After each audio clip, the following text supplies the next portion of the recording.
would you please show your appreciation for your Series 6 Modus Super Series champion, Scott Taylor, Reese Robinson, Connor Henahan, Bradley Roos, Neil Duff,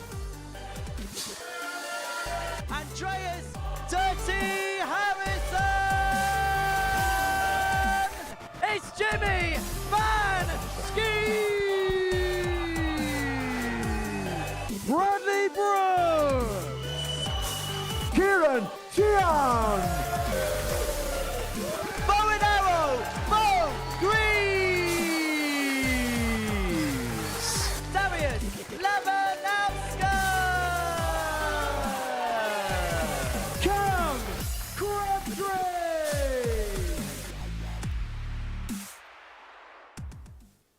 Hi there, welcome back to Champions Week here at the Modus Super Series. They've all had their hands on the weekly trophy, but who will be lifting the big trophy and pocketing the big prize, the biggest ever prize here at the Super Series, £25,000 on Saturday night? Well, today we will find out one of the players who will be in that lineup as Group A reaches its conclusion. Somebody who will definitely be there on Saturday, Matthew Edgar, who's been with us all week here at Champions Week, and it's been a really close, exciting thing so far, hasn't it?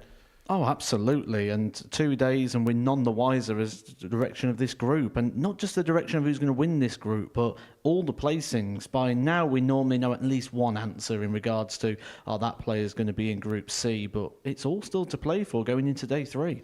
Bo Greaves has been top of the group at the end of each of the days so far, but it's not been without competition. What have you made of her on Champions Week? I think anybody else would look at that and go, she's played really well and it's all going well for Bo Greaves. But I think we've got such a high expectation of Bo Greaves. And we've mentioned on commentary at times that it almost feels like she's not doing anything. And then you look at the average and she's averaging 100. And I say this in the most complimentary terms, in the fact that I feel that she's underperformed, but only to her standards, because she's still top of the league on the Champions Week. Yeah, she had a midday slump yesterday. Bradley Brooks took advantage of a 4-0 win against Bo and won 4 of his 5 matches. Was he the player that really sort of staked a claim yesterday to rival her at the top? Without a doubt. Bradley Brooks yesterday was brilliant. And what we saw from Bradley Brooks on day 1 was disappointing. He was frustrated. He was very negative. Even in a positive moment, he's winning games and shaking his head. There's no more he can do on that stage than win a game. And he got so bogged down with performance that he forgot what he was here to do, and that's to try and walk away with the trophy and the £25,000. Yesterday was really a different guy. He had a lot more confidence about him. He was celebrating good shots. The chest was out, and it was just a completely different demeanour. So if he continues in that way, we know what he's capable of. He's won the World Youth Championship. So absolutely, Bradley Brooks could be a major threat.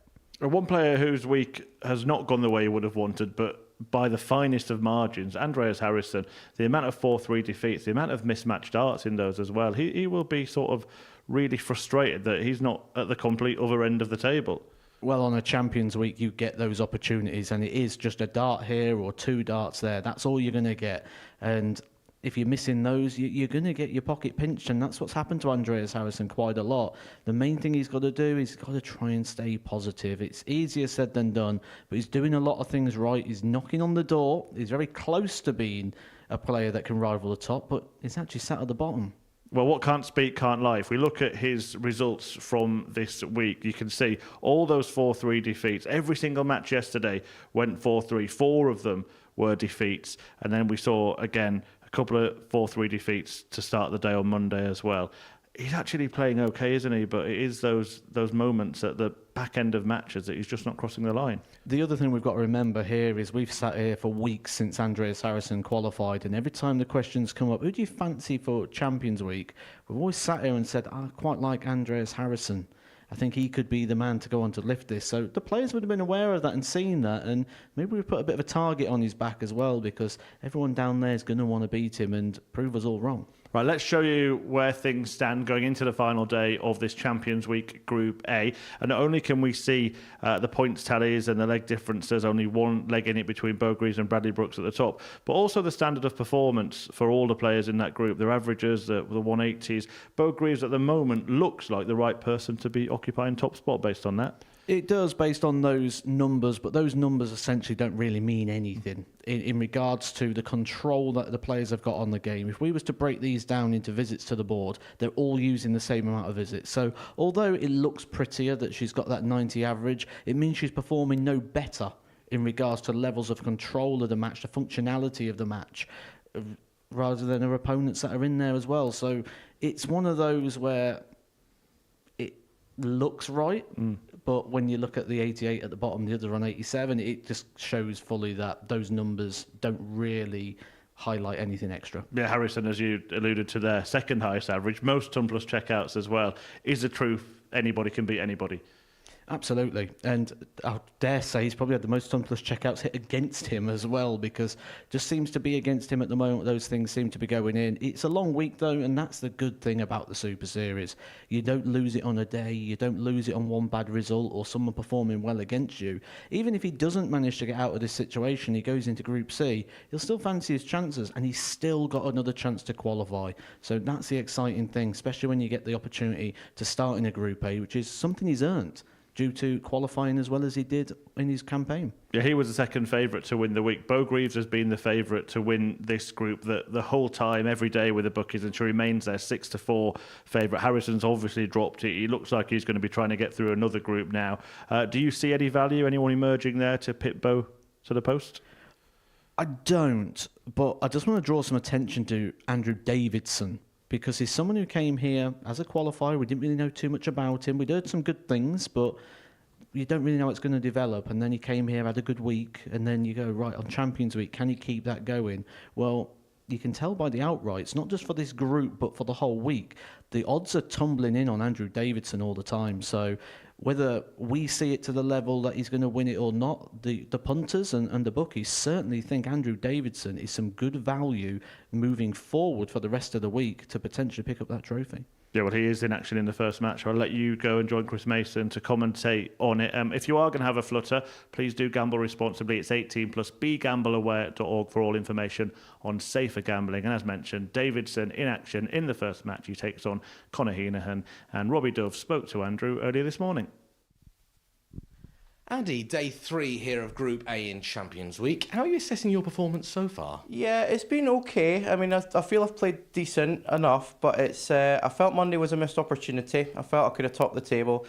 Tuesday wasn't so good yesterday, but I still managed to grind out 2 wins, so I'm quite happy where I'm sitting at the moment. Are you seeing improvement in your performances over the days, or is it sort of a level playing field for you? I think it's a level playing field. You know, I feel like it's been a good couple of days. It can be better, don't get me wrong, but yeah, again, I'll see how they go today. You're 1 win away at the moment from the top of the group. Have you got belief that you can end this campaign as the Group A winner? Why not? I mean, it's a level playing field, as you said earlier, so I certainly believe I can do it. There's no reason why I can't. I feel I'm playing well enough to compete with the other 5 this week, so yeah, why not? The fact that you've got your similar level over the last couple of days, does that suggest to you that actually there is plenty of room for improvement, give you a bit of confidence that you can go ahead and crack on with it today? Yeah, there's definitely room for improvement. I feel on Monday was decent. Tuesday wasn't so good, but I feel I've still got another gear to go compared to what I played in week 11, so there is more in the tank. It's just whether they appear or not. On that, week 11 wasn't that long ago, just a couple of weeks Yeah. ago. Do you think that's helped you actually, that it was so close to it? You had a week off last week. Absolutely, yeah. The fact I didn't really have a chance to sort of come down from the high, that I was straight back into the action within a couple of weeks, yeah, I think has really benefited me to go on and give it a go this week. And finally, what would a Champions Week title mean to you? Oh, it would mean everything. I mean, it was everything 2 weeks ago, so the fact to even be here is an achievement in itself, to be honest. So yeah, it would mean absolutely everything to me. We wish you the very best of luck, Andy. Thank you, Enjoy cheers. the last.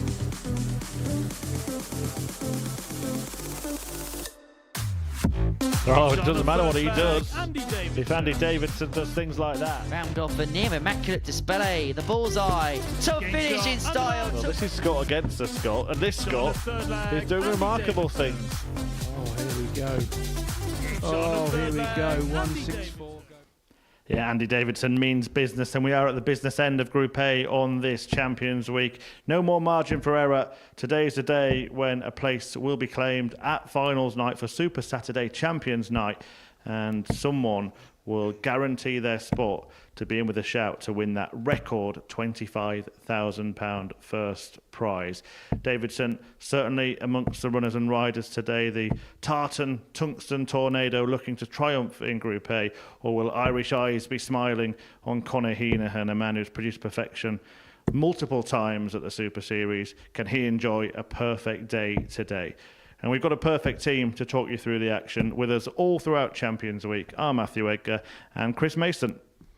Morning, Chris. Good morning, everybody. Welcome along to the action. Yep, day 3 of Group A. We will have our first finalist in around 5 hours or so. Maybe a little bit before, but I doubt it very much the way this group is panning out. And just want to elaborate, Matt, on something you said with regards to those averages and tournament averages so far that you were discussing with Chris Murphy, as well, didn't have to wait too long for our first max of the day. And you're absolutely bang on. Those kind of numbers, everybody's taking a 6th visit, whether it be 16 darts, 17 darts or 18 darts. Those numbers all crunch down to that 6th and possibly 7th turn. So that just comes down to now just a little bit of timing, doesn't it? Because there's nothing in the line of performance that separate any of the players. And again, you mentioned it with regards to Andreas Harrison, the amount of last start finishes he's walked into and ton plus finishes 97, where he has had an opportunity to close the game. That all boils down to timing and timing of that finishing. 140. But the big mover is Bradley Brooks, of course. He was 12-1 at the start of play yesterday on day 2. He's now into 9-4 to win Group A. 39. I think what we're trying to say is, despite the fact there's been day 3, we can't give you any clues or indications into the direction of this group. Well, some early stuff on the chat. Alan Green says, can't see Brooks winning 5 out of 5. Feel too good. Well, he nearly did it yesterday. 78, and he requires 103. I think he really needs to win 5 out of 5 with how competitive this group 67. is. I think if someone can win 4 out of 5 today, Matt, that may well be enough. Oh, absolutely, especially when the players starting on 12. Conor Henahan, one of those. Game shot on the first leg. Beautiful start as well there for Conor Henahan. And for Conor Henahan, it's been a very indifferent week. He's actually featured 3 times in the lowest averages of the week. We have a bottom 3 averages on each day. Conor Henahan finishing in position 1 and 2 on day 1. And yesterday had the lowest average, but also had the highest. Yeah, and we talk about range, don't we? And trying to eliminate that big range, because the performance levels between your A game and, well, it isn't 97. A B game, and that's the big transition players have got to make. Their A games. I mean, this guy's had 110 average. We've seen 9 darters and staggering numbers from Conor Henahan. It's just that bit in between, isn't it? Well, that range is more than 22 points, 22 and a half 84 points to be precise there for Conor Henahan, and that's just across yesterday. Yeah, that's huge. I mean, Monday averaged 83 and change 97 for the day. Big improvement yesterday. Averaged over 89. Best player of the day yesterday statistically in terms of a running average, Bradley Brooks. 100. No surprise on the basis of the fact he won 4 of his 5 games and nearly went through the card. 123. Can he require 80? But this is a solid start from Henahan. Tops for 2-0. 60. You did the head-to-heads this morning, didn't you? What was the... I mean, actually, it's an incredible 85. Ratio of reversed results, isn't it? Yeah, most of the head-to-head clashes are 1 apiece, and it's 1s for double 2 for Conor Henahan to rescue the situation. But this is one of the very rare games in which there's not an even split. Over 15 encounters that we're going to see today, 10 of the matches over the last 2 days are 1 win apiece. 60. So they're all just beating each other. However, Conor Henahan does have the better of Andy Davidson, beating 4-3 and 4-3. 60. timing. Well, we did ask you yesterday what you'd like to see for 95. our specials week, which is coming up next week, of course. It's Women's Week. Great lineup for you. We did have some suggestions. Well, 60. you asked for it. It's not going to be a specials week, of course, but make sure you subscribe. 85. Because coming up soon, we did do a challenge of what was requested. So if you subscribe, 95. you will get a notification of when we release that footage for your enjoyment. 180. One apiece in that column. 2-0 in the important column. And just so we're not misleading you or guiding you the wrong way, it's not the Chris 135, Mason and it laying required down, throwing 81. darts at the ceiling, hitting himself in the face. As much as you would have all enjoyed it. And it's not the Formula 1 drivers with the 151. elbow out and a tab in the mouth.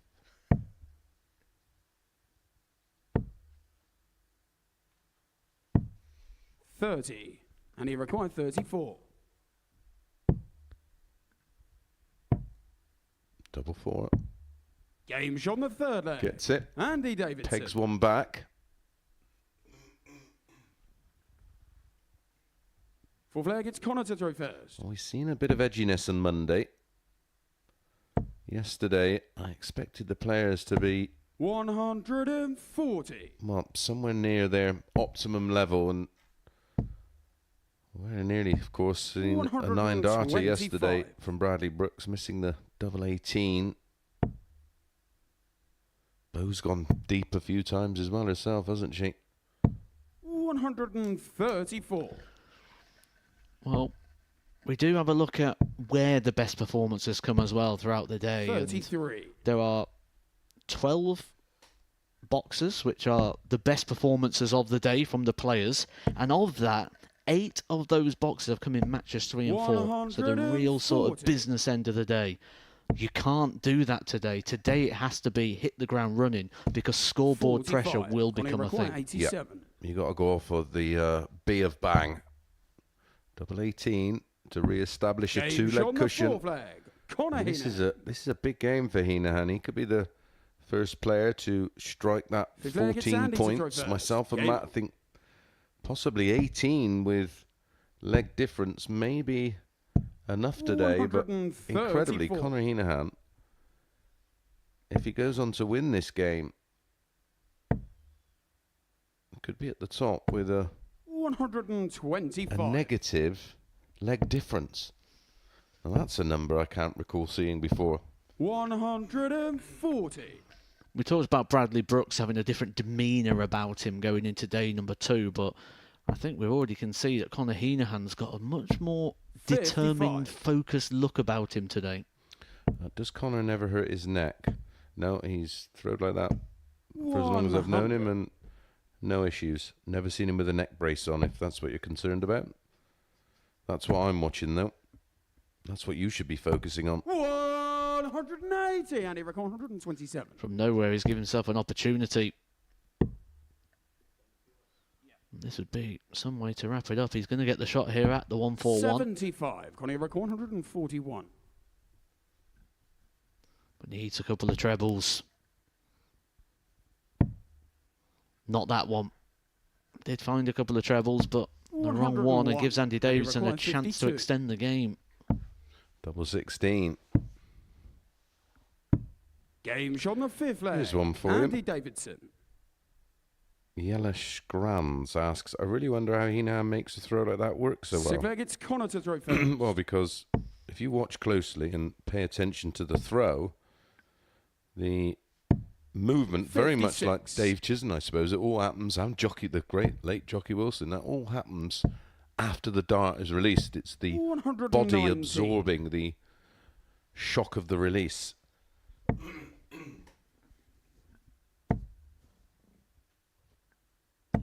$60. We've had some terrible ideas for special weeks, but this one may 97. take the biscuit.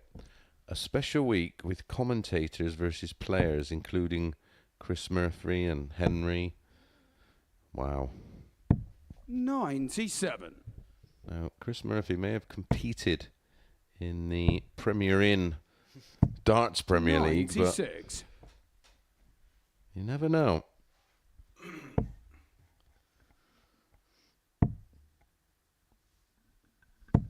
$96. Andy Davidson needs to get a breaker throw, and he is having a big leg here. He could put himself 99. back in this game and will make him favourite at 3 apiece, because he will have the advantage of throwing a decider. Absolutely. The two have gone 4-3 on 60. both occasions that And they they have played require so 90. far. And if this 90 goes, it'll be a hat-trick of 4-3s. But Game this from time, the Andy sixth Davidson will be looking to Andy return Davidson. the favour. It's been 4-3 to Conor Henahan for the last 2 days, and for the third day in a Seventh row, final against we Andy go to to our throw last leg first. Game decider. on. Now, in 2 of those 60. 3-4-3s, Andy Davidson will have the throw. Can he make it count? 135. Chris Murphy is the lineal Premier Inn Cup champion. 85. Just makes you wonder, though, is there any negativity potentially here for Andy Davidson, who's been in this situation for the last 2 days, a last leg shootout with Henahan, and it's been a 100. negative experience for him Yeah. so far. Gonna have baggage, isn't he? Of course he is, Mason. 180. Well, you do get that thought, don't you? Oh no, not again! Don't Here do we this. go. And Yeah. especially when you start with that trebleless visit and see Henahan hit the 2, but a great 90. shot there, the 180, and he's got the advantage back now. It's just a game of 176 apiece, 96. and he's set himself in a position where singles are enough to give him a dart at the match. 44. And he require 80. And you can get close to it with a dart line in flight. It's not going to 60. affect it. Conor require 132. And a big ass now for Conor Henahan to keep this run of 4-3s going against Andy. Trouble 19 leaves the ball to pile on the paint, and he gets it. Shot and the match. Oh, he just has the Conor X over Henahan. Andy Davidson this week. Andy Davidson getting a dart off tops off of 80, but has to stand back and watch that man there, Conor Henahan, in a baby blue shirt today, take out the real showbiz shot. 25, trouble 19, ball to get the win. Had the higher average of the two, 92-71, 2 180s apiece. But look at that finishing, 4 from 6. What a wonderful way to start this final day of Group A. Up next, Bo Greaves against Bradley Brooks.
Well, what a start to the Group A conclusion here on Wednesday on Champions Week at the Modus Super Series. Conor Henahan treating himself to something of a champagne breakfast with that brilliant 1-3-2 finish. And if that is anything to go by, then stay with us, because we have a kind of bottomless brunch of brilliance here on the Live Lounge stage. That checkout, that brilliant finish from Henahan took him to the top of the table, but he won't be there for long, because whoever wins this match will replace him. Bo Greaves, who has been there at the end of each of the first 2 days of action, looking to return to the peak of the pile. But Bradley Brooks, well, he was in convincing form yesterday, 4 from 5, including a whitewash win over Greaves. If he gets a victory here, then he will be top himself. Talking you through it and enjoying every dart as much as you are, I'm sure, Chris Mason and Matthew Edgar. Thank you very much, Chris, and absolutely, what a wonderful start to the day that match was. And this one could well be even better. First leg, it's Bo Both to players, throw first. both in the mix. Game Now, on. we've got a bit of an anomaly here, Matt.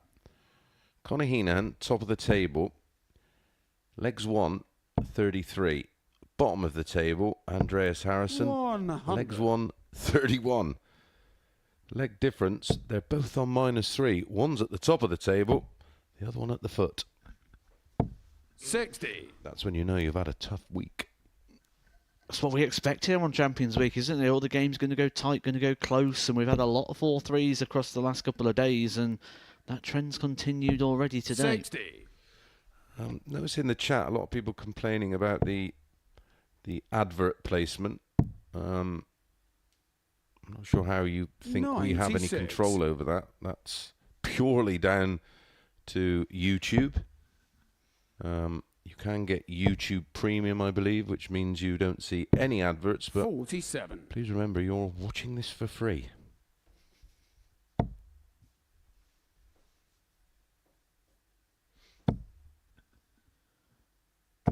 Well, it took Bradley Brooks long to get his first maximum of the day. It's the 5th of the day, and we're in leg 1 of match number 2. 100. We hit 7 on Monday and 7 on Tuesday, so he is another player like Bo Greaves that we expect to see maximums from. Bo finding 9 98. maximums on each day of play so far, continuing that trend of being one of the top 32 players in the world when it comes to hitting 180s in a 180 to leg ratio. 67. Right up there. Yep.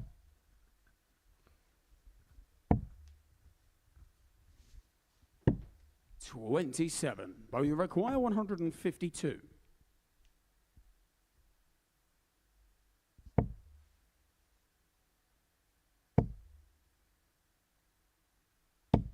$81. Bradley, you require 40. This was on the end of Bradley Brooks' throw yesterday. He was loving the tops, and if you love the tops, you like the breakdowns. Game shot in the first leg. Case in Bradley point, Brooks. Mr. Edgar. Second leg, it's Bradley to throw first. Good morning, Llewellyn. Don't forget, if you have any questions or comments for myself or 58. Matt or any of the team here at the Super Series, keep it civil, keep it sensible, and we'll endeavour to answer all of those questions. 60. And welcome along to the action, the thousands of you that watch via your chosen betting app. When the fun stops, stop. 96. Maybe gamble what you can afford to lose, because that's what's going to happen. Sorry to be the bearer of bad news. 180. Now it took Bo Greaves long to get her campaign up and running. It's got to be said, though, because we spoke so highly of Bo Greaves that yesterday's performance just wasn't quite to those same levels. She averaged 93 in her qualifying campaign. She was averaging well over 90 on 80. Monday's action. But when we look at yesterday, only once did she manage to average over 90, and that came in defeat in match number 3. Yeah, what did she average yesterday? Just north of 88, didn't she? Yeah, 80. I mean, so her weekly campaign is around 90, and if we put that up against 43. previous champions in Champions Week. She's on par with anything we've seen before, really. Maybe with the exclusion of a certain Mr. Littler. 140. Bradley Brooks 164.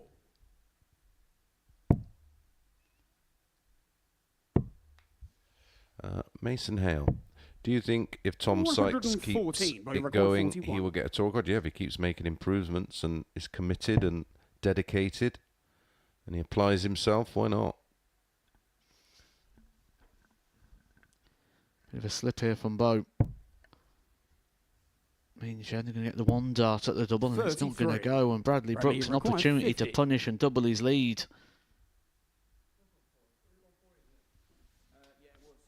Well, I presume 10 tops.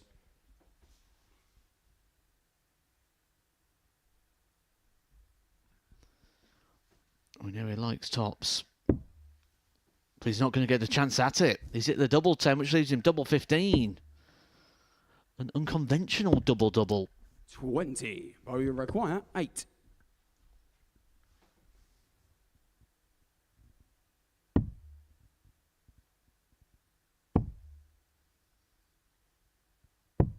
Six.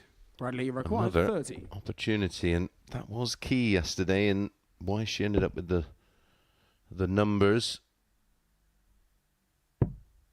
Because she did miss a lot of doubles yesterday. 18. Bowyer required 2. She's not quite been there at the moment, but it only takes the smallest of things to kick-start the campaign.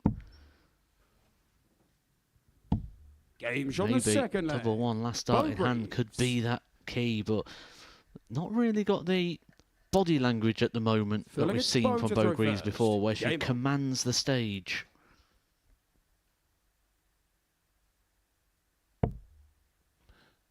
Gemini's Undone asks if Bradley Brooks started lifting weights daily or 85. any other slim-armed pro, once muscle gains appear, would it affect their throw? Well, there is no negative connotations in being 60. Fitter, healthier and stronger, of course. To give you an example, I suppose, look no further than Gerwin Price, who keeps himself in remarkably good shape. 180. I don't think taking a bodybuilding approach to playing darts would be beneficial because the risk of injury, Matt. But certainly a little bit of strength and conditioning work can do wonders. Absolutely. I've been doing it now for about 3-4 weeks because, as you know, I've been struggling with injury, certainly in the wrist and in the arm and the nerve. 58. And I can't speak highly enough of how it's changing for me and how I can now go back to using the equipment I used to use when I was on the Pro Tour and making the World Championship. Well, you'll build up core strength, which improves stability, and then also strengthening and conditioning the muscles around the muscles you use to throw a dart. If they're more conditioned and stronger, again, more stability. 140. Well, the easiest way of thinking is the more muscle, the more control. Correct. 180. But you require 38. But this is a good leg from Bo Greaves. We said it doesn't take much to kick-start a campaign. And she's down to a double after 12.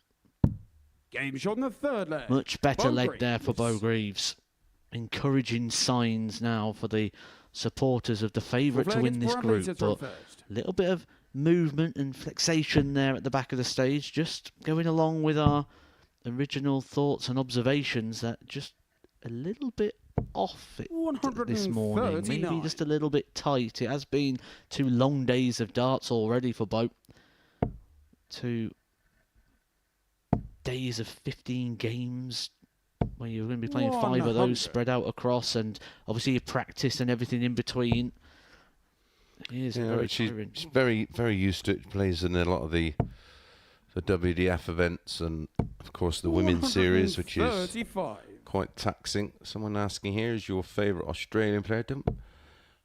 Good friends with Russell Stewart and Wayne Weaning of the past and Tony David, but big fan of Simon Whitlock and Damon Heta. I've been shouting from the rooftops of how good Damon Heta is, and it finally coming to fruition in terms of his stage presence and play.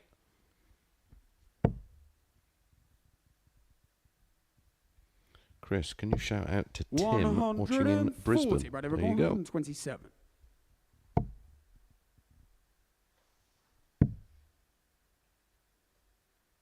99, but we require 161.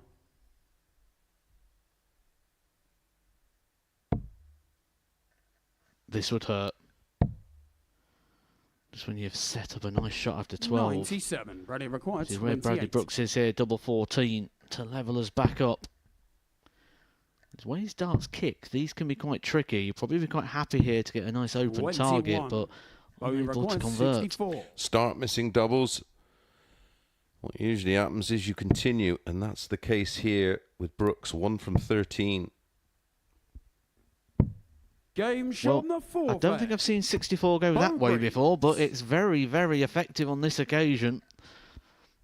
Frederick asks, could you see the PDC or WDF adapt a format like this for their respective tournaments? Oh, I don't even know where to start with that, Matt. We had something like it. Remember the Champions League that used to be behind closed door? If you lost, you got eliminated with £50 a leg. So Crondon Park. Yes. I remember it far from fondly. 97. Didn't Phil Taylor call the corridor his corridor of cash or something? Yeah. Colin Osborne won it, didn't he? 1 year. Now, not to divert too far away, but 45. I think something like that could be invented for players 33 to 128 on the tour card system.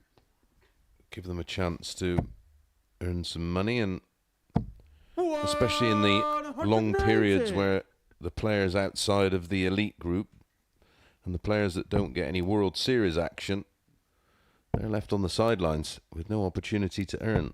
100.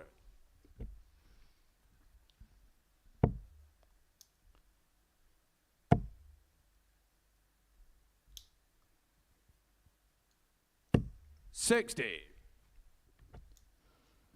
And our focus here is on Champions Week in this top of the table clash between Bo Greaves and Bradley Brooks, who winner will be top. Going on to 14 points, joining Connor Henahan, as the table will start to take some shape. 64, but we require 116.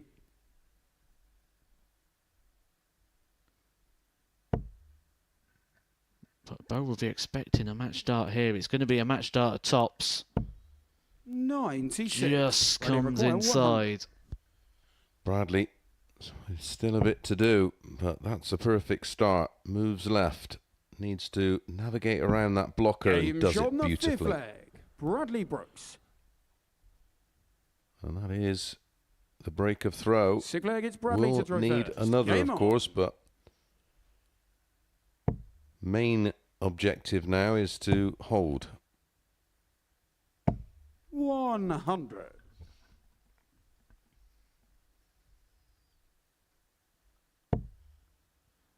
That is inviting. When Bo Greaves is on song, you expect at least 85. a 140 there. Maybe there, just another sign. I find it a little bit concerning when you're watching Bo and the darts start to go a bit low. You know she wants to 59. pitch them up towards the high end of the treble. Bye-bye, Abdullah, in the chat. Can one of our mods remove him? Thank you.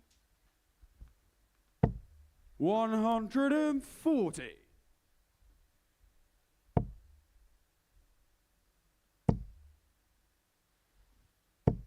$140.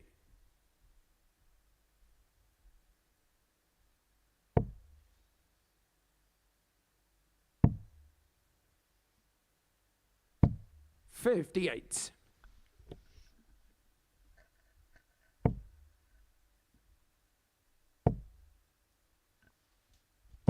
Stuart in the chat said 100. at nearly 60, I try to keep myself as fit as I can. Luckily, I still have muscle, which will hopefully keep me playing until at least 70.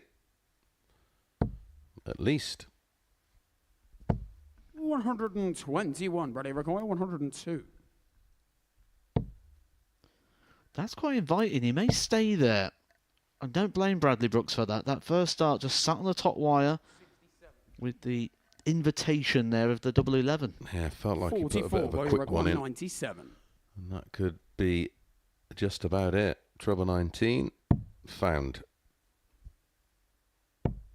Game shot. And a very good ending to the leg for Bo Greaves as she gets the better of Bradley Brooks this time. A bit of revenge, 4-2. You can see she's relieved, but obviously a bit edgy.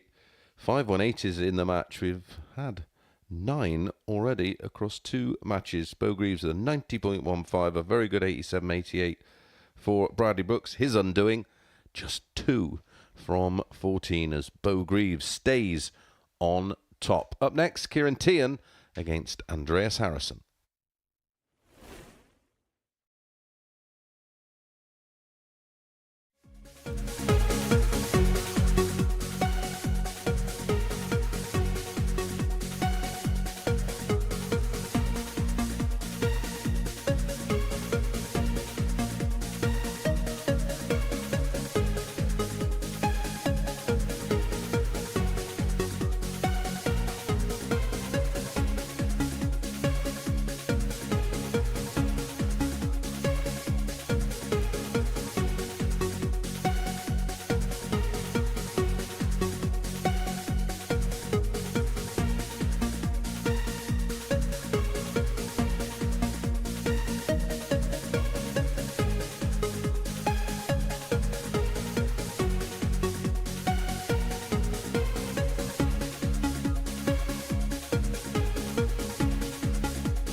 Welcome back to the Modus Super Series, where Bo Greaves has just returned to the top of the table with that revenge victory over Bradley Brooks. At the bottom of the table, though, it is Dirty Harrison, who, well, I don't think he does feel very lucky punk this week. In fact, he probably feels very unfortunate. And if it wasn't for bad luck, he wouldn't have any luck at all. And he said at the top of the show, all of those 4-3 defeats, but he did get a 4-3 win against Kieran Teehan when the pair met yesterday.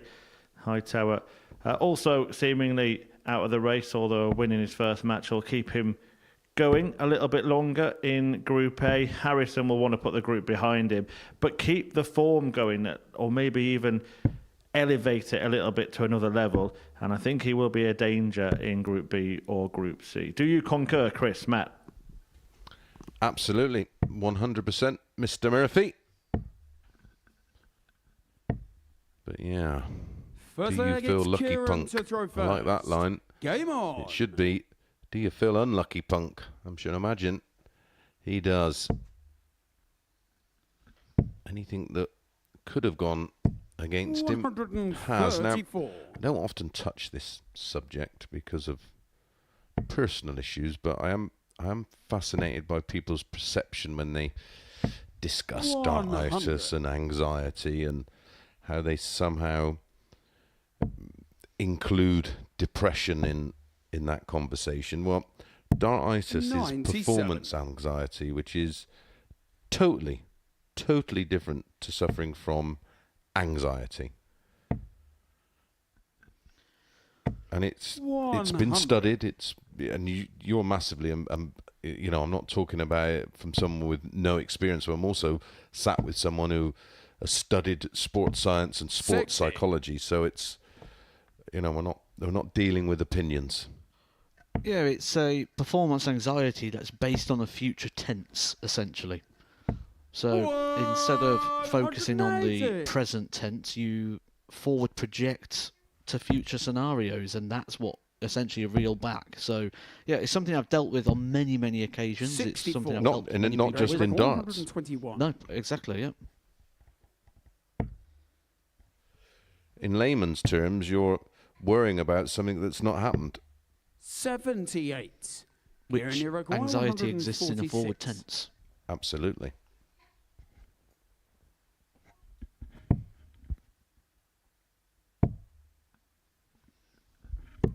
A 89. bright start here from Andres Andres Harrison, 43. who didn't have much going his own day yesterday, and you would say was looking a frustrated character at times, but that frustrated character may be rearing its head here, dropping down and missing the single number, giving himself just one dart at the double.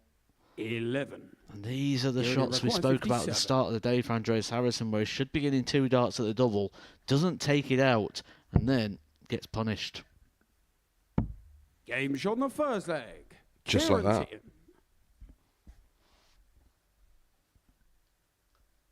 Second leg, it's Andres to throw first. Game on.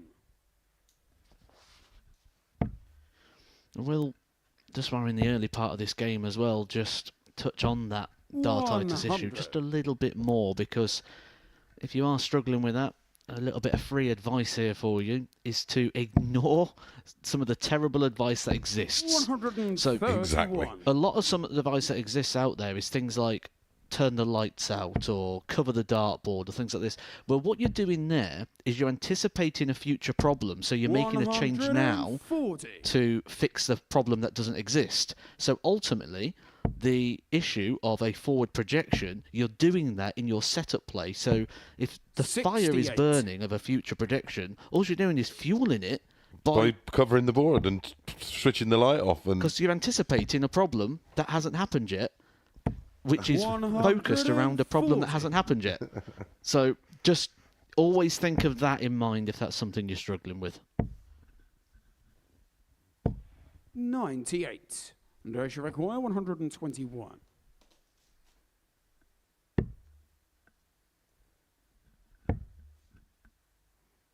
how many goes 89. this has he had over the last couple of days? And unfortunately for him, same result. But fortunately, he gets a second go to level things up. 60. Andres require 32. Scoring phase of these opening legs for Andres Harrison have Game been shot on the very, second very leg. strong. Andreas Harrison. And he's averaging almost 104 in the early stages. Third leg, it's Of Kieran to this throw tie. first.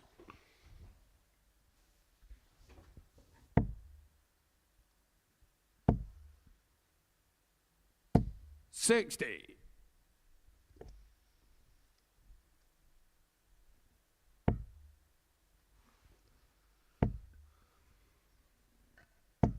Well, 100. for Andreas Harrison, he started the day at the bottom of the table, too far cut adrift really to make any sort of impact on winning this group, but there's still a slight chance he could steal a Group B 45. place, Yep. which mathematically is a big opportunity. Yep, he certainly would prefer to. Listen, they all want to win Group A, but the best second prize is Group B, where you've got a 60% chance of qualification, 3 from 5.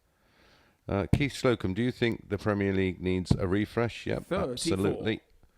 I personally would have 12 players in it, and it would be like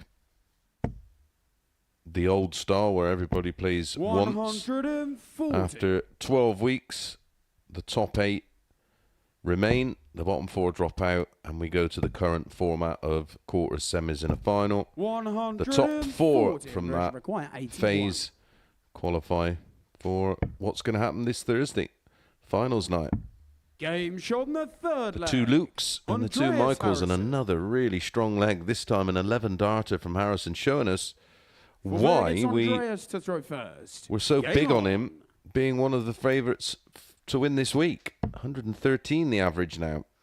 That was a 13 dart and 11 dart. The first leg was strong. He just made that one mistake and was 123. punished for it, and that's been the story of his week. Well, he's decided just to take it up another level now and try and live around that 4 visits range. 97.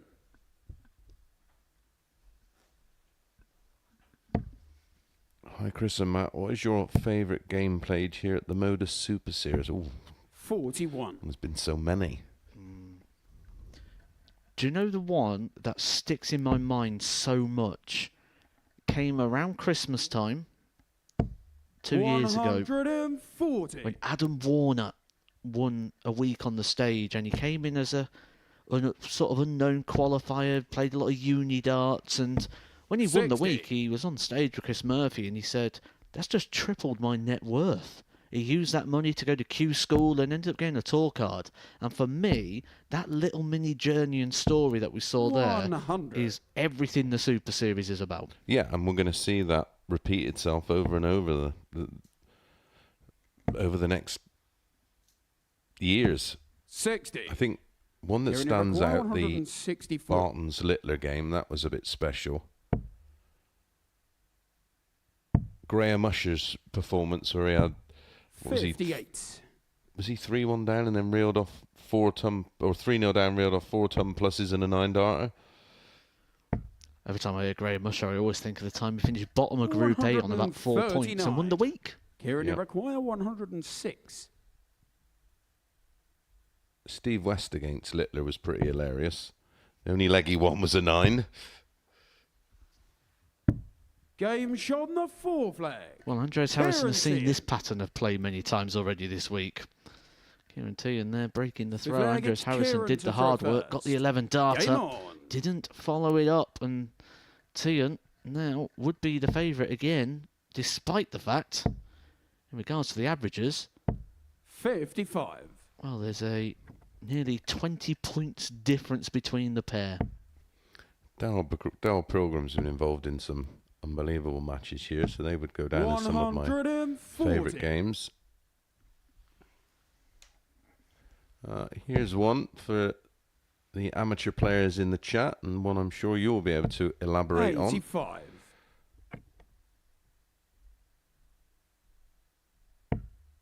Where's it gone?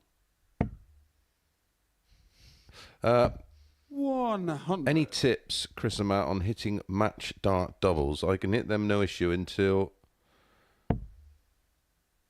I get to match dart. Example, 3-0 up. 140. 3 out of 5 on doubles. Lose 4-3. 3 from 17 on doubles. Well, it's all about putting yourself in that position as many times as possible, so 140. it doesn't feel alien and you're not. By the way you asked the question, it's something that Matt touched on. You're almost preempting what's going to happen.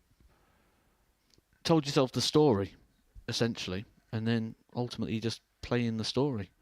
I always miss match darts, so when you get to match darts, you've already... You've planted the 21. seed. Andreas Uruguay, 121. This, though, for the match. He decided to go for that ball in 25 first.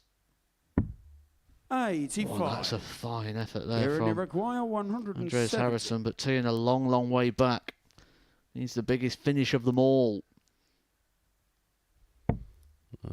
Someone asking when Steve West will be back. We touched on that yesterday. He's back in August, I do 41. believe, Matt. Andreas Uruguay, 36. Great to hear.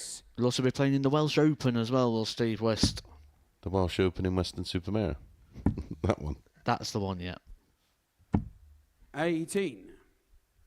Kieran Uruguay, Nothing can be 129. as bad as Pontin's prestating, can it?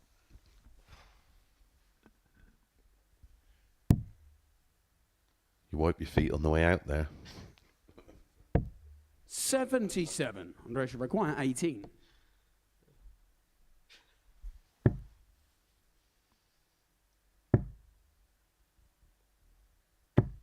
No score. And Kieran, a you require familiar 52. scenario. And this normally goes when Andreas Harrison misses, the other player hits.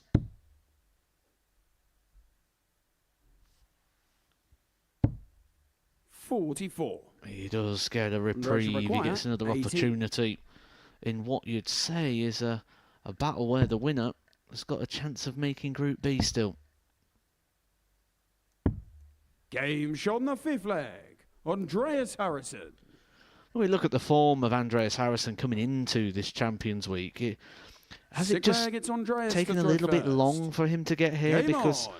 sometimes when people have a bit of form, they have a run, they win a week here, they have to wait a long time. Like Reece Robinson's had to wait months, and Literally 3 of them. 45. the whole campaign. And you look at what it's been like for Andreas Harrison in very recent times. He's played the Nordic and Baltic system, and he hasn't had too much success. And when you play in things that you think are sort of opportunities where you think you're going to go win those tournaments and you 60. don't, when you come to this, it feels like a step up. And if you don't have that sort of confidence, that recent form, maybe that's what we're just seeing a little bit with Harrison when he gets down to the back 41. end of these legs. And with that in mind, does the timing of the qualification make Cam Crabtree someone who's going to be really interesting across Thursday and Friday? 135. Yeah, well, he may be. For him, it was last chance saloon. If I was Cam, I'd be just thinking, right, this is free rolling. 140. He was the first to admit it was nowhere near at his best, but it was more than enough. And sometimes treat it like a little bonus. 135. You don't have to be at your best all the time. You just have to be at your best at the right time. And that's exactly what Crabtree did. 60. Andrea should require 126. That could be inviting to the treble. He's not going to find it on this occasion. He does have a little look in hope. Someone says here, why do my darts go to the right? 92. Sometimes they go straight, but most seem to start straight and then move right in the air and enter the board on an angle.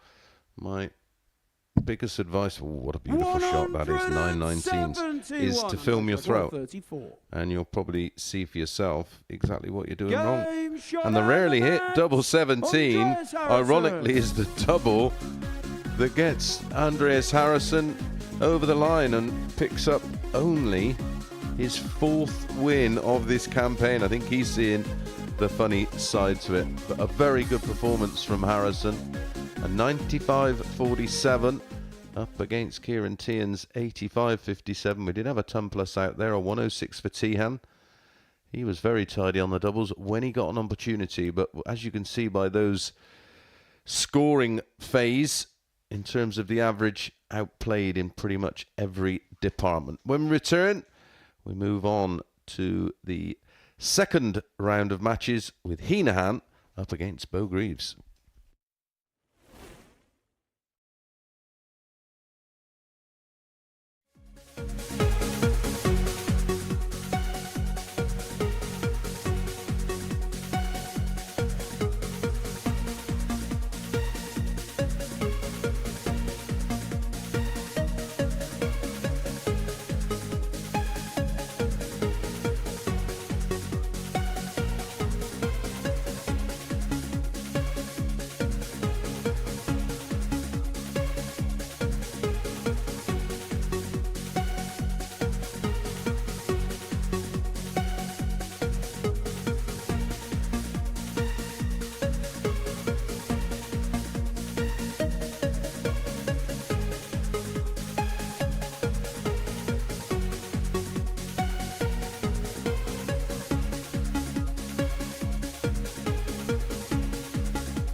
Next up here at Champions Week at the Modus Super Series, a top-of-the-table clash between Bo Greaves and Conor Henahan. The pair of them, as you can see, on 14 points apiece. One of them will steal a march at the top and will put it in their own hands.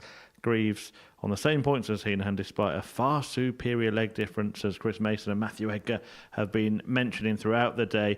And Andreas Harrison and Kieran Teehan at the foot are both on 8 points now, and if they lose their games in this next round of fixtures, they will be eliminated from the race for top spot. I'm sure that is a case of when rather than if. But in terms of Bo Greaves, well, maybe she's extra motivated today because she is here for 2 weeks. Don't forget, Women's Week next week. Maybe that 2 days off before Saturday would be a big help for her, not just this week, but next week as well. As for Conor Henahan, well, we saw what it meant to him when he took out that stunning 1-3-2 in his opening match. They're both up for it, and I'm sure Mace and Matt are as well. First leg, it's Yep, looking forward to this one. First. Game on. Yeah, I suppose thinking ahead and with a long week in front of her next week in our very special Women's Week, 135. would benefit, but at 20 years of age, I'd be looking for tournaments on the night. I'd be looking for a few knockouts on a Monday, Tuesday and Wednesday 60. night. And if I did win Group A, I'd be looking for somebody to play in on Thursday and Friday. For Bo Greaves, though, here, she's got an opportunity 55. in the way the fixtures have fell to really make a claim for this title in the early part of the day, because she played Bradley Brooks in the opening game. She managed to get the victory by 4-2 there. Bradley Brooks, one of the 100. players really in the running for this top position. And now she's playing Conor Henahan, the player she's level at the top with on 14 points. So she's got it in her own hands. This is the 95. ideal position for a player where you're not looking around the room looking for favours. It's up to you. Yeah, it's exactly that. She wins all of her games today from here, including this one. She cannot be caught. 180. A 180 machine, Bo Greaves. Doesn't take long to hit her 21st maximum of the campaign so far. She hit 60. 9 on Monday, 9 on 161. Tuesday, and she's rocking them in already. Yeah, I don't think Henahan's too far behind. Game take a look at that. Leg. Bo Greaves. Not even one idea of laying up and Second leg, it's Bo letting in to throw Henahan first. as he Game shakes on. his head in. Well, it won't be disbelief. It'll be wowzers. Take a look at that.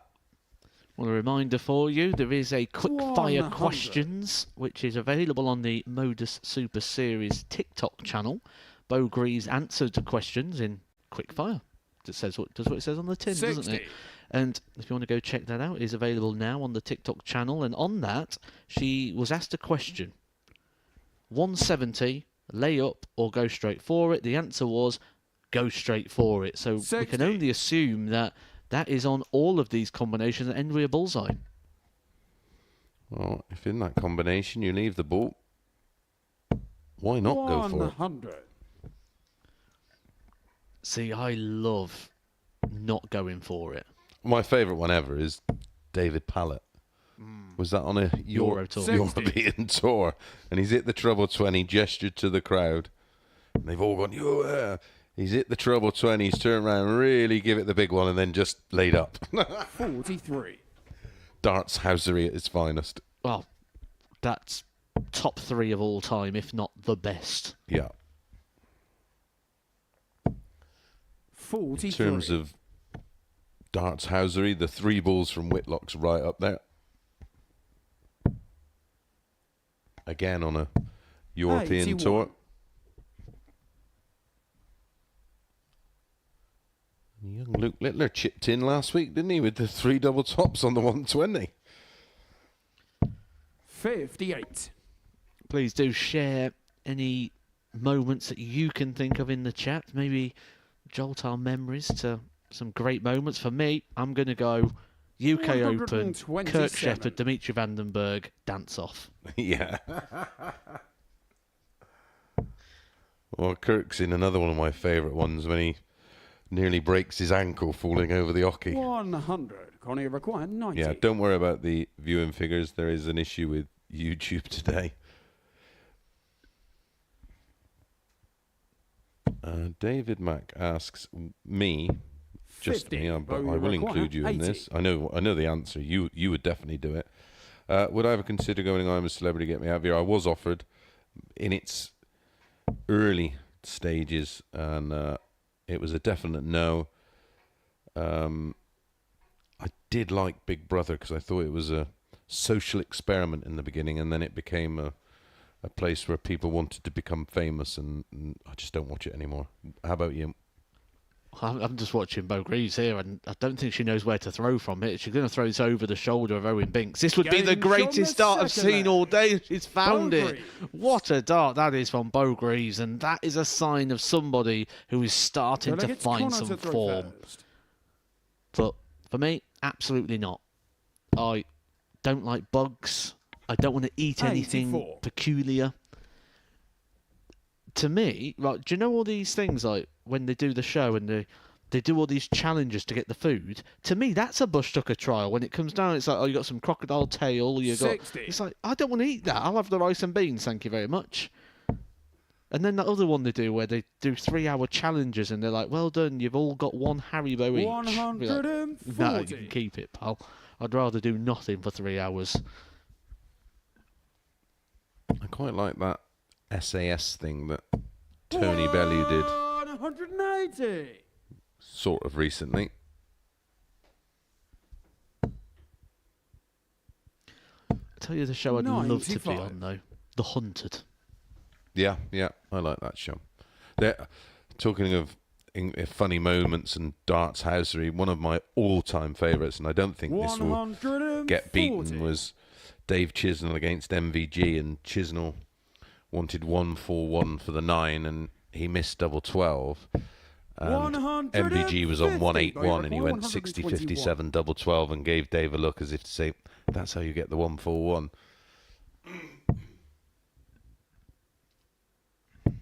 $85. Connie required 32. Double 16 for Conor Henahan to get a leg on the board and for a hold to throw. No score. 3 well thrown darts, 36. but without reward, and big opportunity now for Bo Greaves to get a double breaker throw. Game shot on the third. And she is on here Bo for a Greaves. potential 4-0 victory, repeating the feat of Monday when she beat Conor Henahan by 4 legs to nil. Game on. That was returned when Conor Henahan yesterday beat Bo by 4 legs to 2. Yeah, she's not particularly happy here, but she's averaging over 98. 100.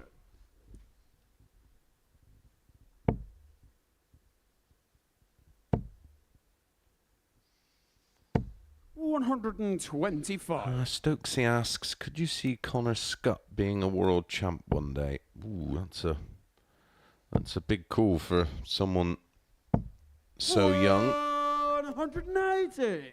I think it's very tough to predict anybody being a world champion. I don't think I'd say with any kind of authority or absolute insurance that someone as good as Luke Littler could win the Worlds, because look how good and dominant Michael Van Gerwen has been. And I mean this again as in the context, he's only won 3. 100. They require 96. Well, this game may not have long left. A very solid leg here again from Bo Greaves. 56. Connie require 136. He's just cantering towards the finishing line at the moment, averaging over 100. But another one of those for Conor Henahan leaves double 8. Bo is wincing at the back of the stage, but she does get a reprieve. 40. And a clinical, solid performance there for Bo Greaves. Another 4-0 victory over Conor Henahan, returning defeat as she did on Monday when she beat him by the same scoreline. An average of 101.90. Is she tired? Is she struggling? Absolutely not. 100% on the doubles, including that dart she had to throw from over in Southampton to get around the 2 darts in the 20s. A 161. Everything there, absolutely brilliant about Bo Greaves, and she does hit the top of the table. Coming up next, Andreas Harrison takes on Andy Davidson.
Well, Luke Littler certainly became the present, the boy who was once a future here at the Super Series, and it looks like Bo Greaves might be doing the same. She is illuminating the live lounge here and is edging closer to making it through to Champions Night. Out to stop the likes of Andy Davidson, the Scottish speedster in action now. He takes on Sweden's Andreas Harrison, who despite some good performances wouldn't be able to win this group if he was to lose this match. He would be the first mathematical elimination from Group A.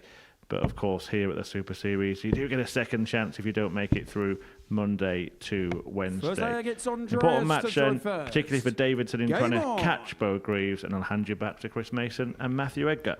Thank you very much, Chris. Yeah, big game for both, but Andreas should be buoyed by that win against Teehan. And Andy Davidson will be looking to bounce back. And there's no better way to start the bounce back than that. But yeah, what a performance that was from Bo Greaves. 4 out of 4 on the doubles. Their second 100-plus average of the campaign. Currently does have the highest average of the group and week so far with the 108.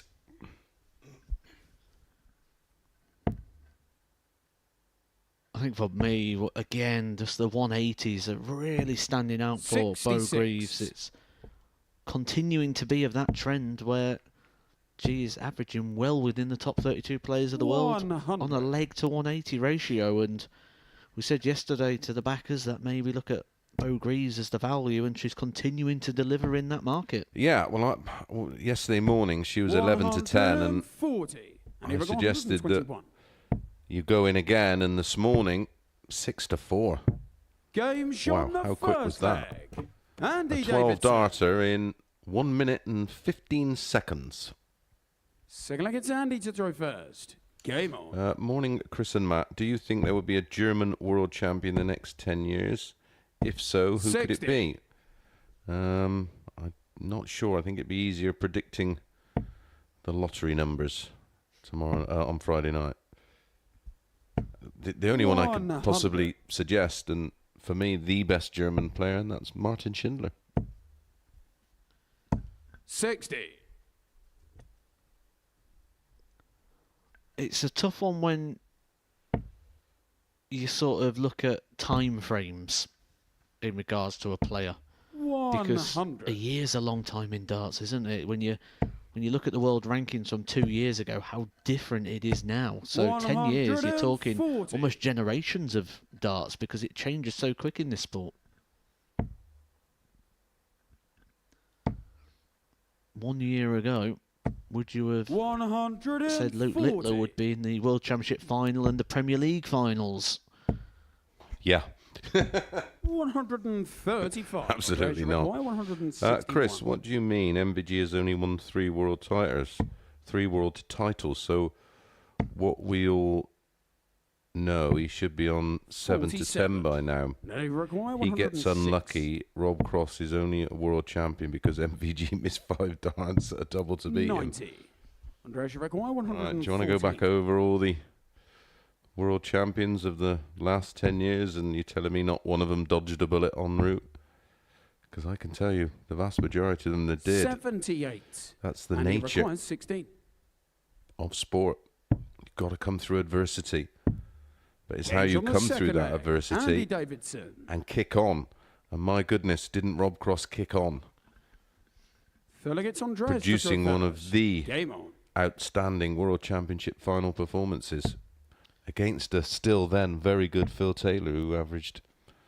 What did Taylor average in that final? It was over 100. Yeah, it was well over 100. And that just goes down to different formats. And one of the things I really like about the Super Series is the short format nature for this level of darts. The race to 4 is very cutthroat, very risky, and you can lose a game so quick if you don't hit the ground running. 99. Where, as you're talking there, with something like the World Championship, you miss match darts. You could end up missing match darts and then all of a sudden being 3 legs away from being in the same situation again because of the set play format. Yep. It's not just one leg of 501, it becomes 1503. Where here you dominate a game, you're 3-0 up. Okay, you miss match darts, you've got another chance. Now it's 3-1. Now it's 3-2, 3-3, and you've still got that opportunity at that 5-0-1. 95. It's one of the real features of set play, which I'm surprised that there hasn't been too many suggestions when we've asked people for sort of 60. themed weeks. Yeah, well, there was a suggestion yesterday. It's something that I put forward. A Masters week where it's 133. best of 3 legs per set and have the best of 3 sets. Effectively, you wouldn't be playing too many more legs. What a beautiful finish that is from Andreas Harrison. Add the 150 to the column of finishes we've seen here. I did expect that we was going to see a lot of big finishes this week, but I think this has even exceeded expectation, what we got so far. Greaves has hit 3. Andreas Harrison now with 7. Davidson, Henahan and Teehan all with 6, and Bradley Brooks with 5. 100. Yeah, we'll have to start looking back over previous Champions Weeks to see where those kind of numbers match up. 95. Well, all in total, that is 33 ton plus checkout so far. The best one so far, we've seen that today. That was by Greaves. She hit that in our last game when she beat Connor Henahan by 4 legs to 0. Until that point, it was just 1 point less. It was actually Connor Henahan 84. himself who was the best finish of the week, the 160. But I'd be surprised if we get through the week and we don't see a 170 go at some point. Yeah, I agree.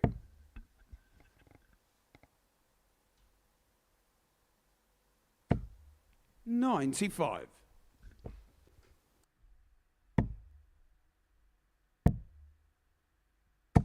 122.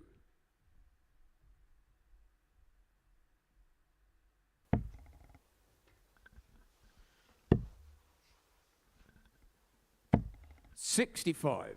And he requires 142.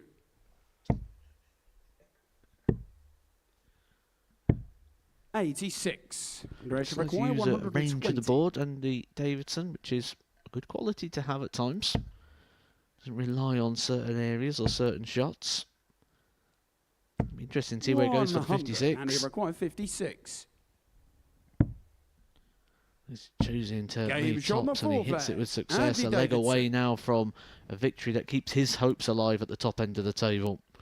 And again, Flair gets Harrison Andreas playing to very reverse. well. In fact, he has the Game on. highest average of the two, 96.74, playing 96.67.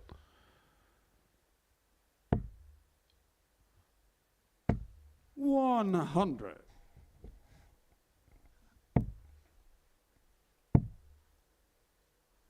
96.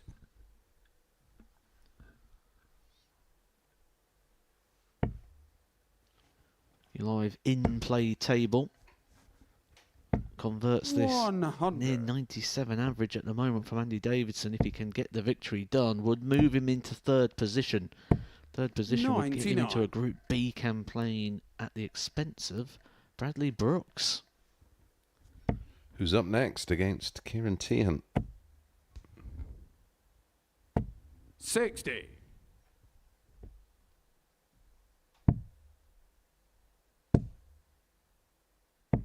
96.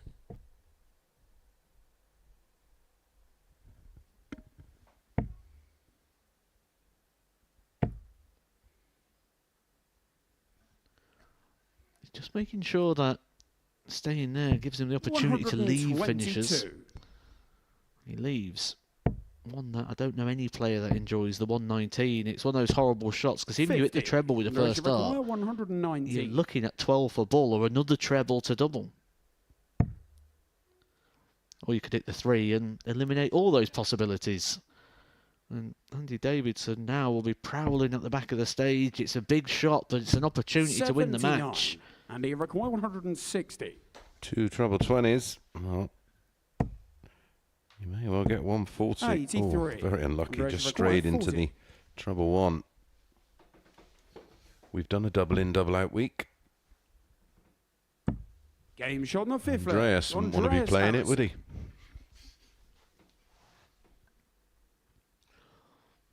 Six There's one of leg those gets Andy to variables reverse. to the game that Game on. do enjoy seeing.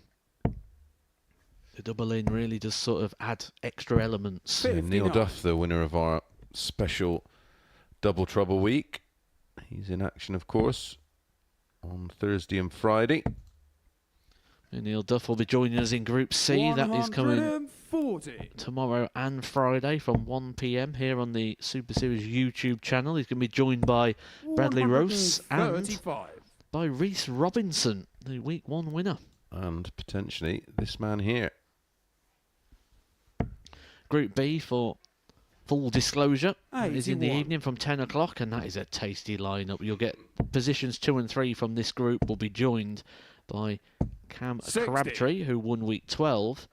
In fact, actually, we've got a lot of recent winners here. Cam Crabtree won Week 12, and Jimmy Van Ski and Darius Labanauskas both picked up WF titles over the same weekend. So that is 3 informed players joining us for Group B. Yeah, that Group B is going to be savage when you think it.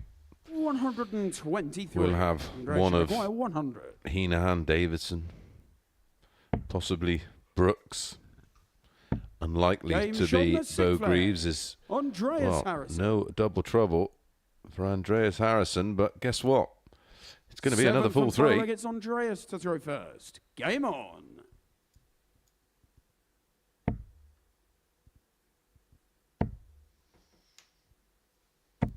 $100. He's just like getting his money's worth, doesn't he, Andreas Harrison? What, playing every leg possible? 85. He just enjoys his time up there on the stage, and he wants to make the most of it. He'll be enjoying it a lot more if you can pick up a victory here. Oh, Robbie's on fire this morning. 43. But the World Championship is not fair. A 1 win of a tournament shouldn't make you a world champion. 137. Oh my goodness. God give me strength.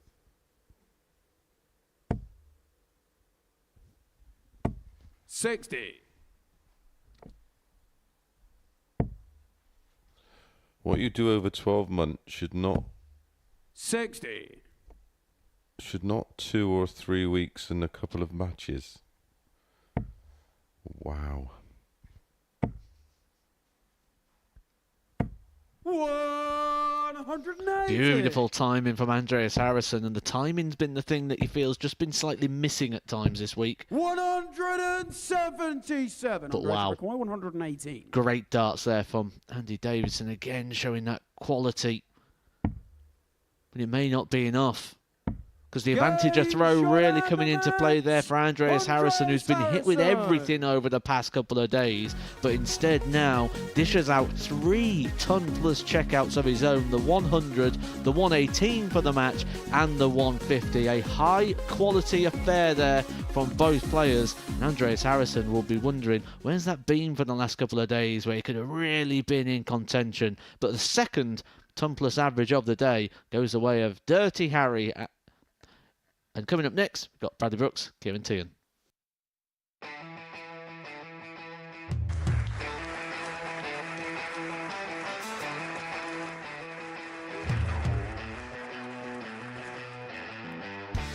Hang on a minute.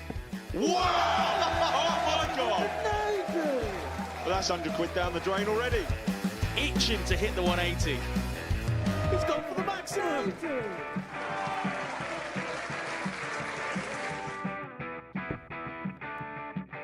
18 for the ball. Ball. 53. No, he said bull. That's a great first out from Adam. Oh, look at this. He's going to leave Skate. Oh, can you believe it? That is unbelievable.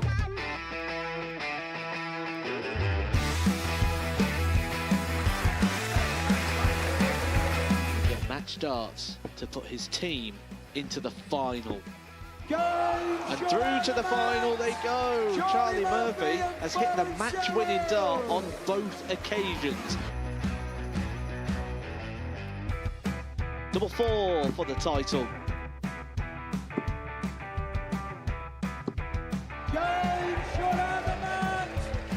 Please show your appreciation for the winner of the Influencer Pairs event, George Scaife and Adam Lipscomb.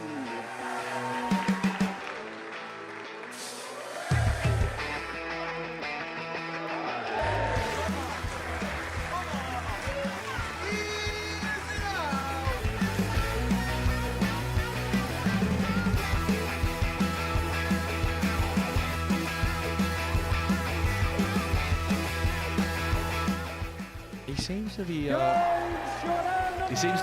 That's what he is. Charlie Murphy. A couple more visits yet. We're not going to need that. Bosch. Pie face is through. He gets And he is absolutely buzzing. It was a game that pie face dominated throughout.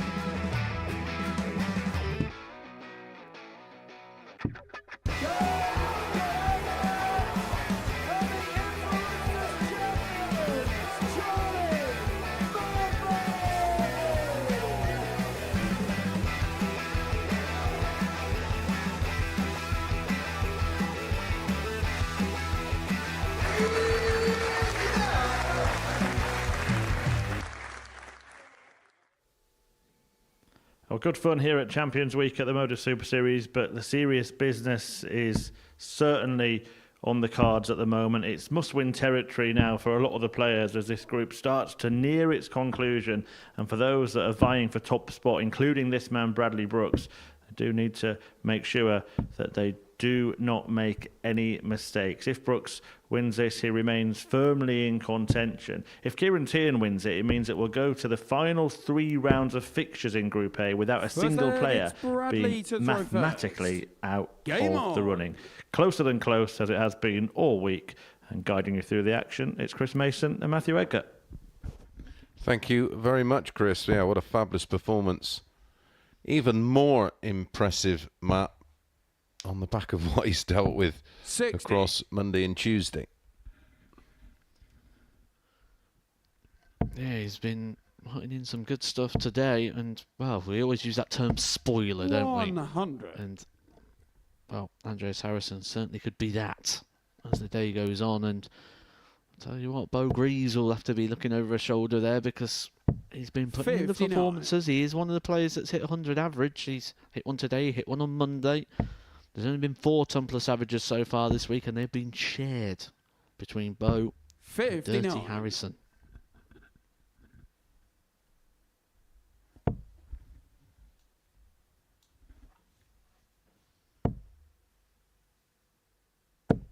$140.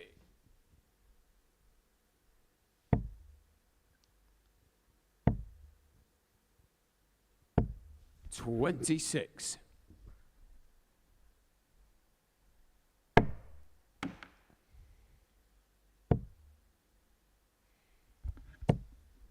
20. I'll pick one dart off each there, just sharing the load. Well, losing 2 darts in a leg where you're throwing first, that could be enough to give Kieran Teehan a chance here to get the breaker throw. Although the scoreboard's still in favour of Bradley, it can be frustrating. 66. Rescues the situation with a last dart in hand.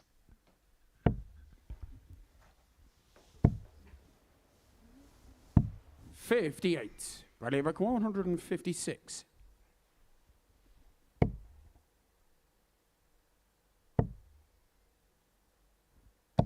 $100.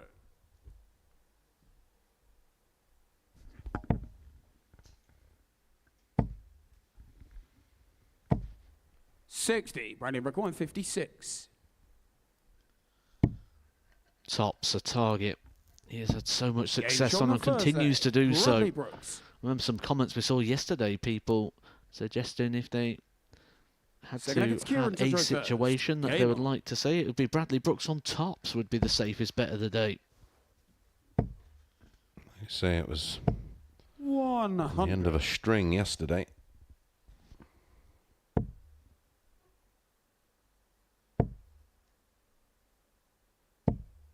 $43.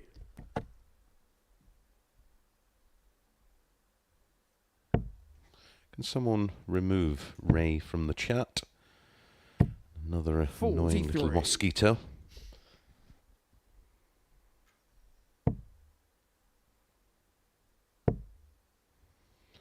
Someone asked, who do we fancy 97. for tomorrow night's Premier League finals? Put all the names in a hat and pick one out, Matt. You sort of get the feeling that 81. that's the old coin toss scenario where you go, right, heads it's this person, tails it's that, and you flick it up, and then when it lands, you're not happy with the answer, so you go, right, best out of 3, best out of 5, and you just can't really seem settled. Yeah, I can genuinely make a case for everybody. MVG on the bait, not necessarily up, although he's been playing okay, but more on the basis of he's got so much experience in winning Premier Leagues, even when he's not dominated the 99 qualifying campaign, which he hasn't done this season, of course. Very similar to last year, and he rocks up and knows how to win it, a 7-time winner. Well, the thing you've got to remember is the 2 favourites, according to the odds compilers, are debutants. Yeah, that's remarkable. Oh, the ball. What a finish that is from Bradley Brooks. We said not too long ago that 161 finish that was topping the table by Bo Greaves isn't going to stick around for too long. Well, it's been increased upon again. The 164 now from Bradley Brooks. And I'm going to make another bold claim. I don't think that sticks around to the end of the week. 46. No, you called it. You said the 170 is due, but there's only 2 higher than the 164. An absolute brilliant week for the big finishers. Literally write them all down in various boxes, and, well, I don't have much space left. 77. Another one. This is more for you because I'm not a avid follower of football, but who do you think will make the final of the Euros? England. 140. Ambitious.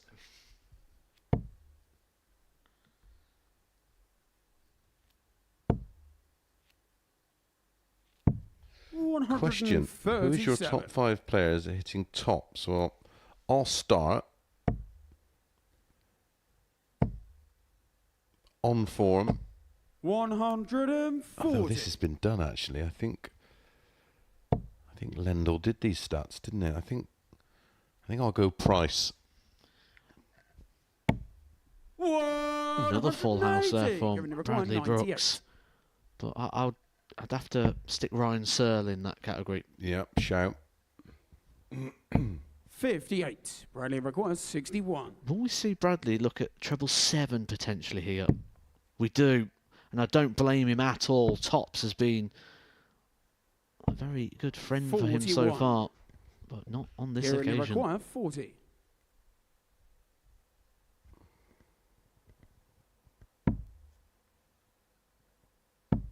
Game shot on the 3rd leg.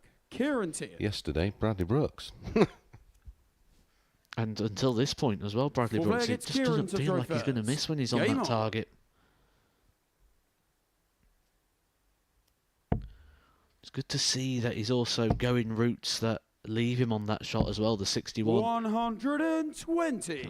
Robin Hood there from Kieran Teehan.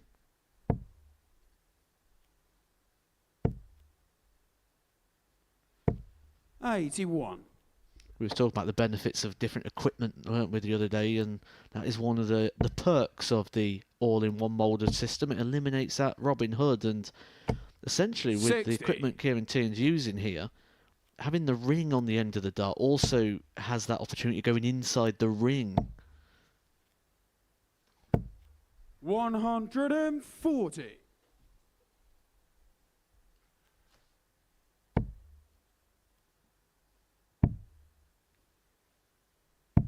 58.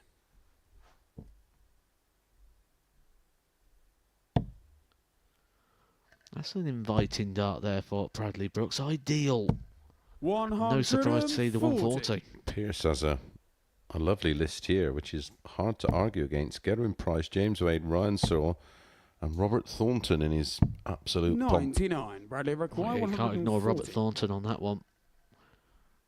Player still yet to win a week here at the Super Series, but you feel it's more when rather than if.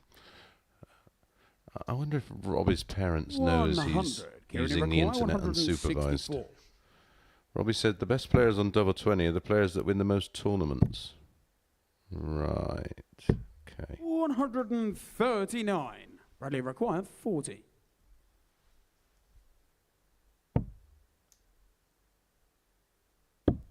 Game shot on the fourth leg. Bradley Brooks. Another solid performance here from Bradley Brooks. Now Fifth leg he's is in that Bradley to dream throw position first. where Game on. he's going to have at least... Well, he's going to have 3 opportunities to get the job done, but 2 of them are going to be with throw.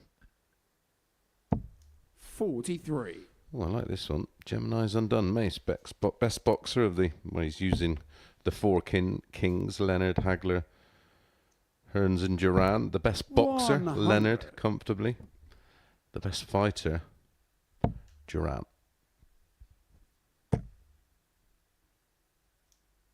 97. I was thinking exactly the same thing, Martin. I think... Oh.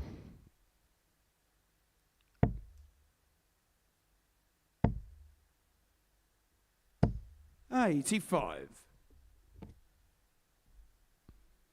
Bradley here with a big visit, and that's just a bit short. Beautiful use of the cover.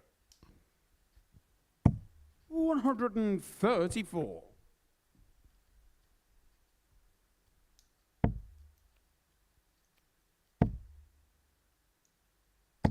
$60.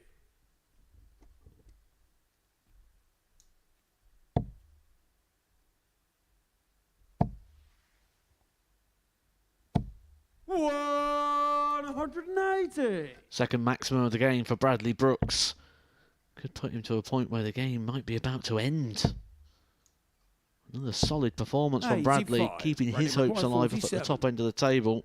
If he can get the job done, and he's going to get 6 starts to do it, no surprise to see him choosing tops.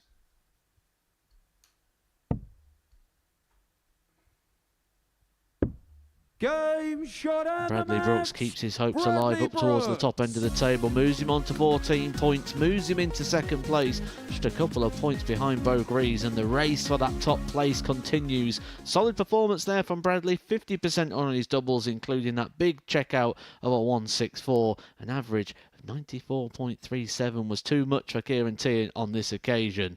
But what will Dirty Harrison do next? Can he follow up that big average, the 100.23 he hit last time out, when he takes on Connor Henahan?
Welcome back to Champions Week at the Modus Super Series. If you are just joining us, here's a recap of what's happened so far. Conor Henahan off to a winning start, as was Bo Greaves. Andreas Harrison has won both of his games in a real contrast to what's happened the rest of the week for him.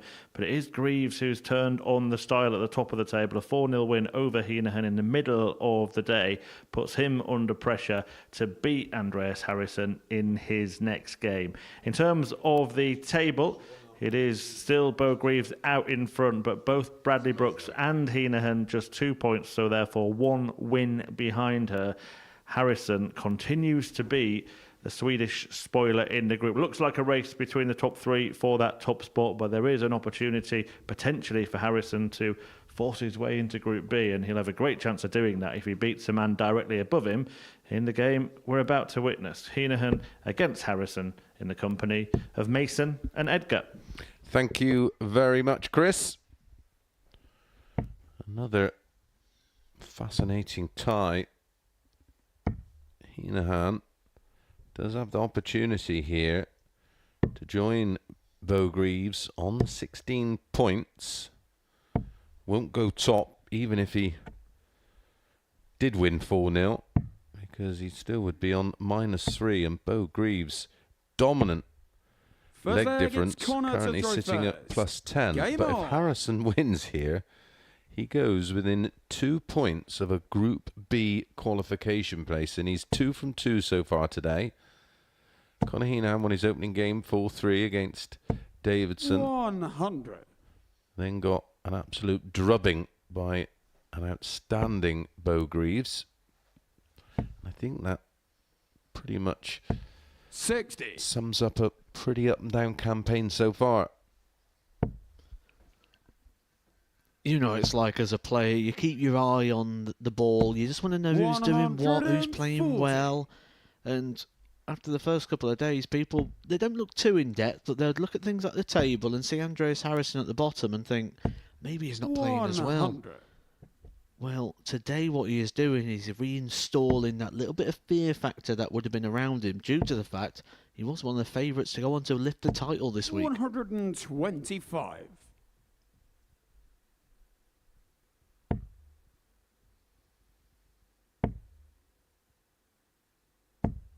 $121, Conor, 136. He had a shot of this earlier, did Conor Henahan, missed the double 8. Doesn't get that far down on this occasion, but just 12 darts thrown to leave tops, keeping his hopes alive at the top end of the table. 60, Conor, require 40. Dear. Game Gets shot it, the 1-0. So, Henahan. Bradley Brooks is still officially on the PDC Order of Merit. Are the PDC okay with him and others playing in the Modus? Or are they free to do so as low on the PDC list? He's not a tour card holder. Oh, I don't even know how to explain. 177. So if you do well on the Challenge Tour Order of Merit, that means you'll get invitations to earn the Pro Tour when the full quota 60. of 128 players are not available, which sometimes is what we call the golden ticket. People in the past, such as Scott Williams, for example, using the golden ticket pass, where you're very high on the Challenge Tour, which means you get the Pro Tours, you get those invites, but you get to use things like the Modus. You can play the Super Series, you can play the ADC, 93. you can play the WDF. You literally, a handful of people get access to everything. Yeah, and that season, of course, we had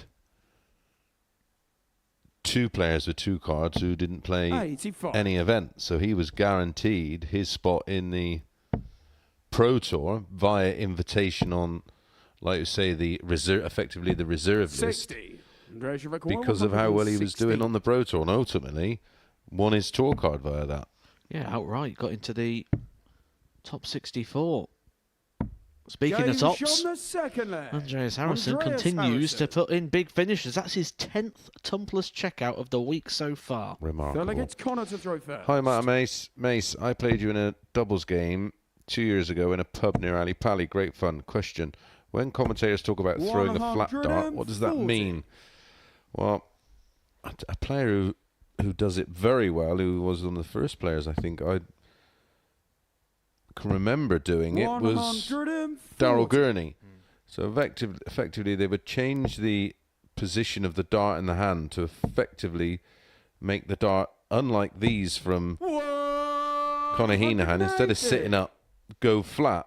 So if you're on 60, you would throw a flat dart with dart 1, thus not hindering your sight at the double 20.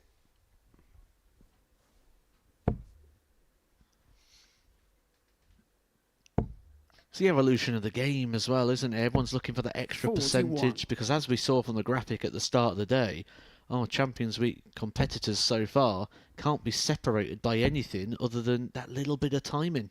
Yeah.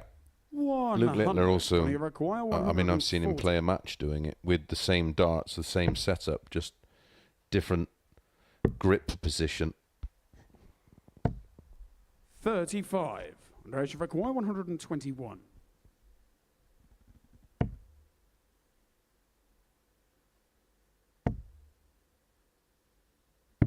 $81. Connie require 105. Right, Robbie, just to give you a brief explanation to why your ideology is simply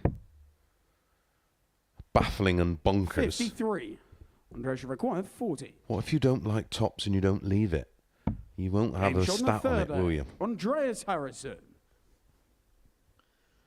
We do see it. Players opting gets to Andreas leave to a throw preferred first. double or a preferred Game area on. of the board. Well, we've seen Littler on 36 go 16 double 10. 140. Dimitri Vandenberg, I've seen him go 8 double 16 on 40. Here's an interesting thought, though. Does the dart at the 8 count as a missed dart at the double? Ooh. I'm not sure the software can... Because we had that issue, didn't we, on 58. If you had 50 left and you didn't go for the ball with dart 1, is that a missed dart at a double? 125. I do believe what happens is it goes down as a missed dart at the double, but you can manually override it if Yes, you that's what they believe do, isn't it? Yeah. The people who do the 171. tech side of that side stage. But it's got to be clear and obvious, like the other side of the treble wire, for example, 58. to be like, right, okay, Andreas, that's require definitely 132. not an attempt at the bullseye. That's an attempt at the bullseye. It's a very good attempt at the bullseye. 100. Well, the man who's hit so many big finishes, I mean, in a way, I'm quite grateful. There's no space on my paper left to write any more big finishes for Andreas Harrison. I love this one in the chat. Connor 30. choking. Andreas Harrison 32. averaging 111. Dear, oh dear. Game shot on the fourth leg. Stop putting your Andreas pocket money Harrison. on the darts, pal. Fifth leg, it's Connor to throw first. Well, Conor Henahan sort 59. of playing two type. He averaged 83 on day 1, 89 on day 2. So that's going to average him in the mid-80s, and that's where he is right now. So Conor Henahan playing his game. Andreas Harrison 100. continuing this incredible day that he's having. Game number 1 averaged 95.5. Back that up with 100. We asked the question, can he keep that sort of form going? 95. Well, he's put a bit more on it. He's looking at average of the week so far, which is currently held by Greaves, which came on Monday in game number 4, averaging 108.75. 140. This is the best performance we have seen so far at Champions Week. 135.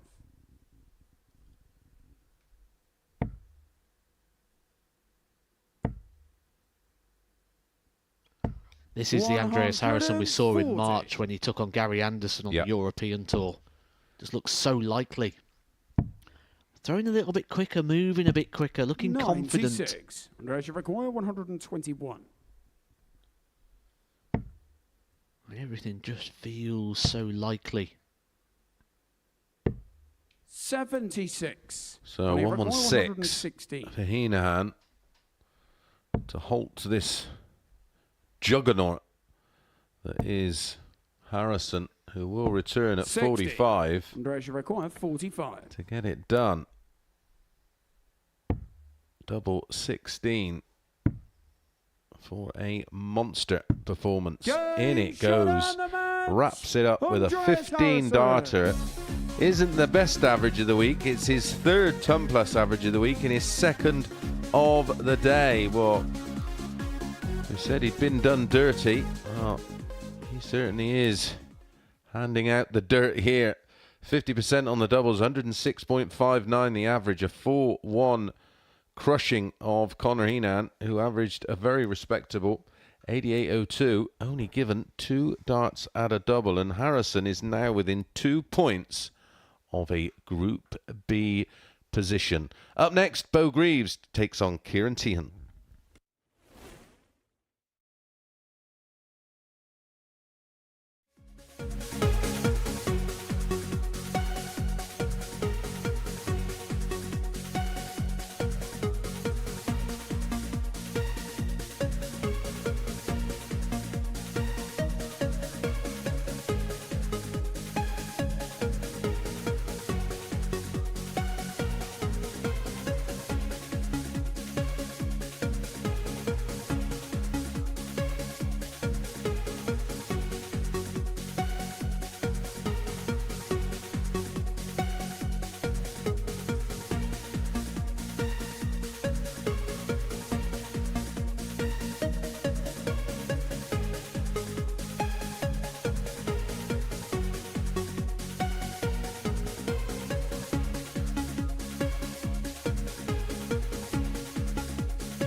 Side. This is a Stephen Bolton area of the board.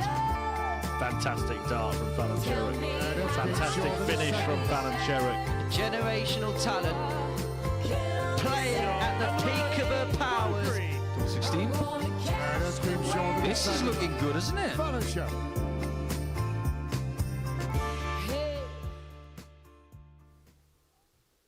Yeah, Bo Greaves will be the favourite to win that inaugural Women's Week here at the Super Series next week. In fact, she's the favourite to win the entire series that she's competing in now. What a debut it's been. What an impact she's made on that stage, winning on her first week without losing a game, and now topping Group A on Champions Week, edging closer to stealing a spot at Champions Night. If she wins this match, she will have a real vice-like grip on P1 in the table, and she does that.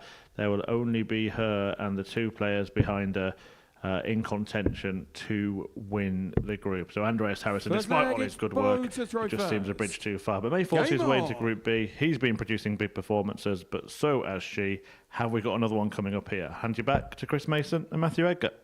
Thank you, Murph. Yeah, it's hard to argue against it, isn't it? She looks to be right in the groove and backs that up with a 180. opening visit max.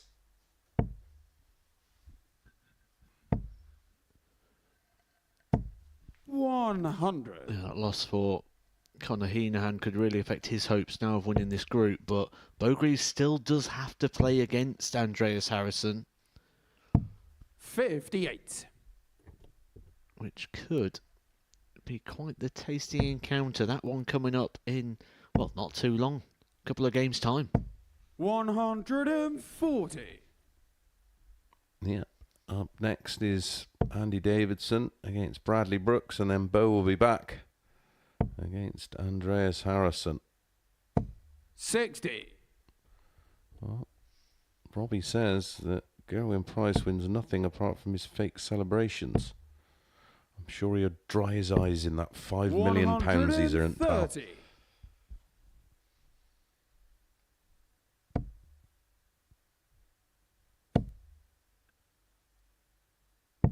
137. Kieran Ibrahim, 131.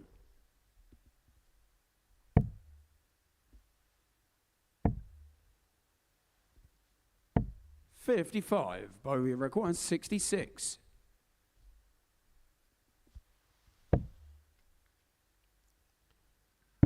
At these tops. Very hold of throw. Game shot on the first leg. Minimal fuss Bo there for Bo Greaves. Greaves. Kieran Teehan was sat waiting for the opportunity, but was waiting for an Second leg, it's opportunity where he's Kieran to throw relying on Bo first. Greaves to miss, and the way she's playing today, that's not going to be a very profitable strategy, you feel. 81. Already seen 3 averages over 100 today. That is the 5 visits or less category, which 100. said someone may need to move into that for a period of time today to separate this group apart, as everyone is on that 6 visits block. And Andreas Harrison finding it twice, and Bo Greaves 140. finding that in game number 2.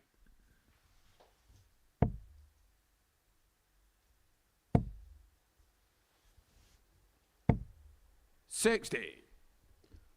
Sort of hitting that midway point of the day now on decision day, and well, I still don't think we're any wiser in regards to the direction of this group. Obviously, Bo 95. Greaves now becomes a strong favourite, but Bradley Brooks is just sat poised, ready to strike just behind. Conor Henahan 100. there on 14 points as well. And Andreas Harrison looking to swoop the lot and get himself at least into a Group B place. Well, I think if Bo can win this one, it's pretty much 101. job done.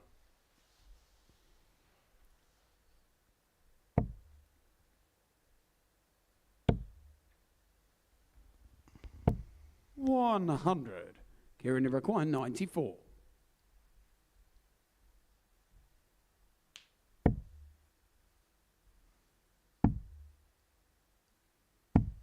$54. Bowie require 141. Oh, she's been on the 9 a couple of times, and I say it would have been ironic to see her 109. pop Kieran that in. require 40.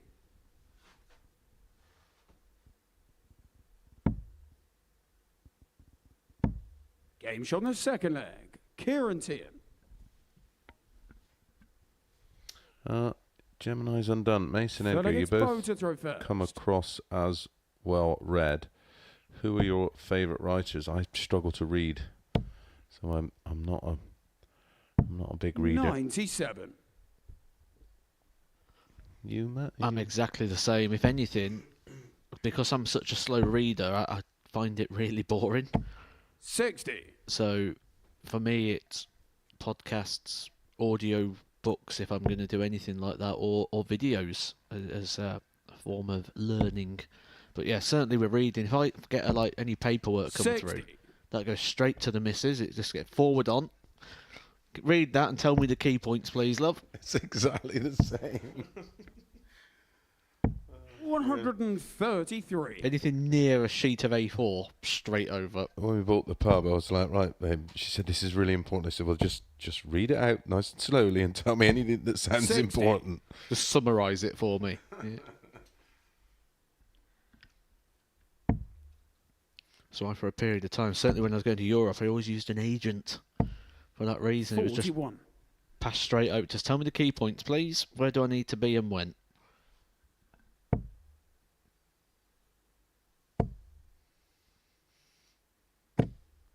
$40.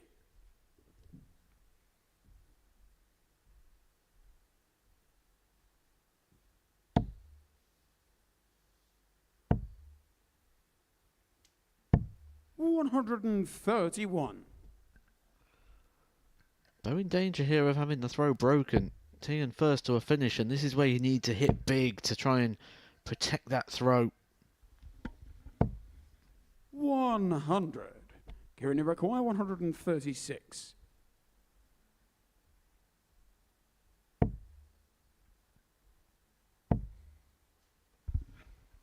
$96. Just the one treble in the last visit means Bo's going to need to find 2 here to get a shot at the double. And that one won't be helping her case. Chance here for Teehan to break the throw and really 38. keep this group alive. 40. Teehan starting this game bottom of the table. But that's what you get on Champions Week. It may be a match bottom versus No top. score. But he Bo has require just slipped into the 106. wrong double. Busts the score.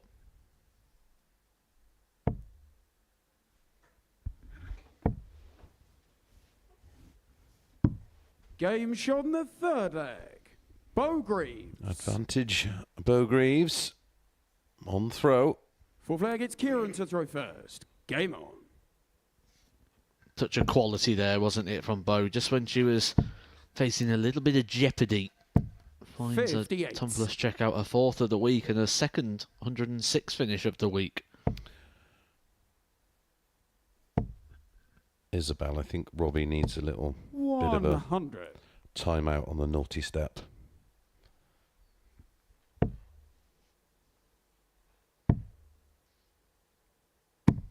$77.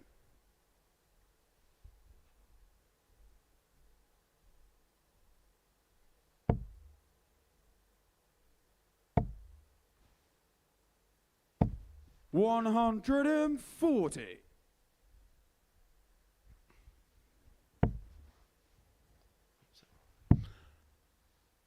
11 90. ton plus finishes today, Matt. Every match has had at least one, so if you were doing the overs, well done. 55. It's one of the things with, Mine's a large Savignon. with the Champions Week, you do get these sort of performances. We said the 180 markets is a good place to play. I think the head-to-heads, I think that's something that normally I'd 45. suggest, but on a Champions Week, I think you stay away from those because, as we've seen, everyone's beating each other.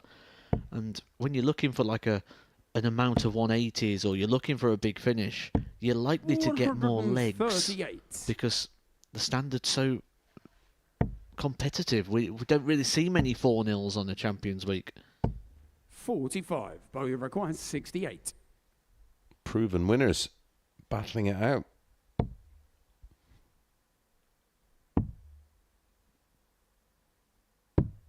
Game shot in the fourth leg.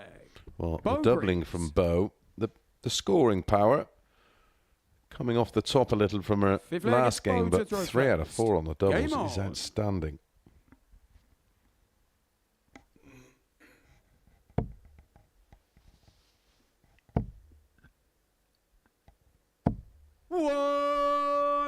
The second the first start went in there, I took a little look at the 180 stats, thinking she's only hit one so far. Right on cue. 60. Amount of times that was set, it's not been a 180 yet. And then the cry of 180 is incoming. Well, that's a cry we've heard now so far this week for Bo Greaves 25 times. 93. It's only game 3 of day 3.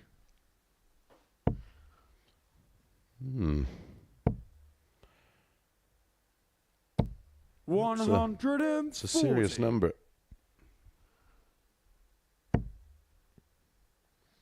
You do get the feeling that if Bo was to play a full week where she have a Group B or C campaign, she could be a player that breaks that record of most 180s hit in a week. Who has that? Is it Littler? I believe so. But the record Bo wants right now is 15. The top of the table, the Group A winner. And she'll have plenty of time here to get the points wrapped up and start to open a gap at the top of the table 56. for the first time. Bo, you require 32. Well, we said 18, possibly 20 points will be enough. 24.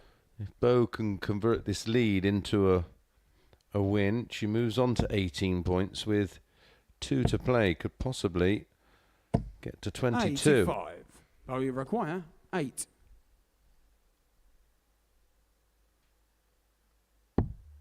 Game 18 points confirmed for Bo Greaves as she edges closer and closer to Champions Week finals night. £25,000 will be up for grabs on that day, and Bo Greaves could be the first name on it as she opens up a gap for the first time in regards to the league table. An average of 90.48. Once again, a couple of maximums there for Bo Greaves. You can always rely on her for a couple of those. And coming up next, we've got Andy Davidson taking on Bradley Brooks.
Well, the question is, who will be the next name on the Modus Super Series Roll of Honour? It's starting to look like Bo Greaves will be in contention, and at finals night she's edging closer to Group A glory. It really starting to look like a battle between her and Bradley Brooks, but Andy Davidson is more than capable of pulling off a victory in this one, and if that does happen, it will mean that Bo Greaves will face Andreas Harrison in the next game, knowing that if she wins it, she will win the group. For the neutral, a Bradley Brooks victory will keep that title race alive. So let's see which way it goes in the company of Matthew Edgar and Chris Mason. Yeah, a must-win game for 95. Bradley Brooks. Just to keep that pressure on Bo and try and maybe apply a bit of extra 45. pressure. Not that she will be needing any more against a very in-form Andreas Harrison. Looks to be the tie of the day, Matt Edgar. Oh, absolutely. When you look at the way that it's all forming, and if anything, you've got to say, on form and what we've seen so far today, Andreas Harrison, and having the advantage of throw, is going to be very, very hard to beat. 59. We both scramble to find out the odds. Who gets there first? Well, Andreas Harrison available at 4 to 5. 60. Yeah, they go 10 to 11, Bo Greaves, so they're not sure themselves. They've got it as pretty much a coin flip. 34. One thing I have noticed, though, is Bradley Brooks is trading at 7 to 4 here in this game, which I think is a little big. Agreed. Especially considering and he required 73. Andy Davidson, he had to find a win today. He has been a bit unfortunate. He's got the Harrisons about him today, losing full 3. 67. It's been done dirty.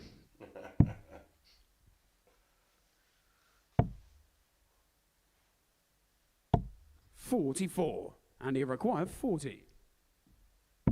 Game shot on the first leg. Andy Davidson. Just to confirm, if you're watching it for the first time, this is Champions Week.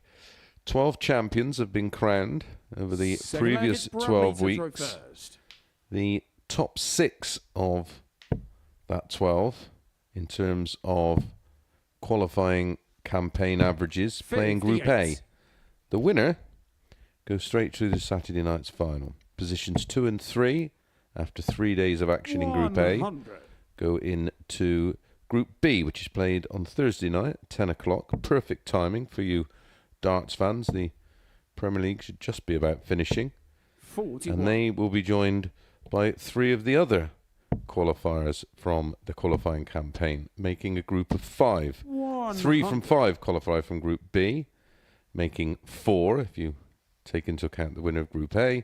And then positions 4, 5 and 6 in Group A across Thursday and Friday afternoon, playing Group C with 3 other winners from this series, and only the top 2 qualify after a 2-day qualifying campaign, join the other 4, making 6 players in finals night. They're split into 2 groups, 59. 3 in a group. The top 2 from those group in a round-robin fixture play the semi-finals, then the final, and then we crown our champion and hand over £25,000.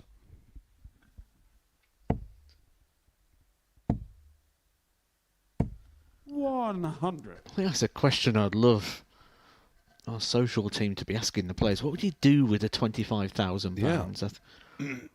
For some people, it might be, I'm going to reinvest it back in my career. Or it might be just start a career. To some, it'll be, I'm just going to put it with the rest. 45. Bradley required 118.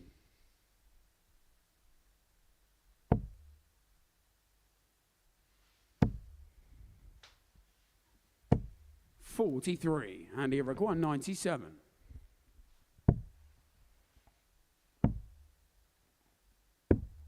$77, Bradley required 75. Seem to be the shots up, Andy, today that he's been taking on the last couple of days, but maybe going to be punished on this occasion, and no surprise to see Bradley Brooks pring tops. He's got to be up there at the moment with some of the best tops hitters. Phil gets Andy to throw first. Game on.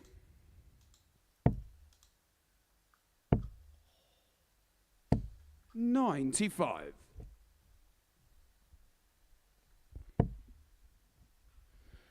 Not only playing, of course, for that £25,000 first prize, but a name on that Super Series 9 Champions Week trophy.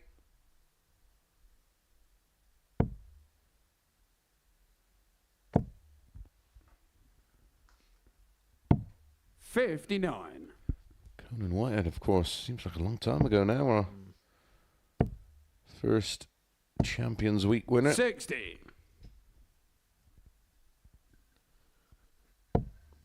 Yeah, it does, doesn't it? And we're seeing Raymond Smith, who the only player to not come back and try and defend the title.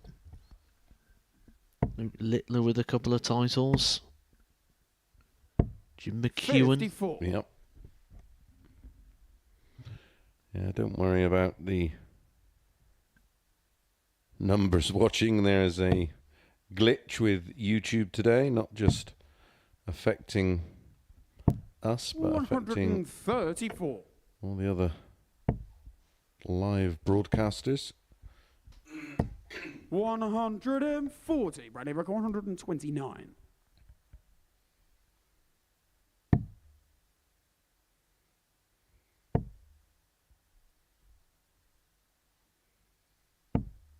$89. And Eric 143. Well, 3 darts in hand, a 91. double he's been hitting with 40. relative ease so far. You'd be expecting Bradley Brooks to break the throat. Game shot in the third leg. So good when it comes to tops is Bradley Brooks. And he almost looks like he's trying to fight back a little bit of a smile there. Game on.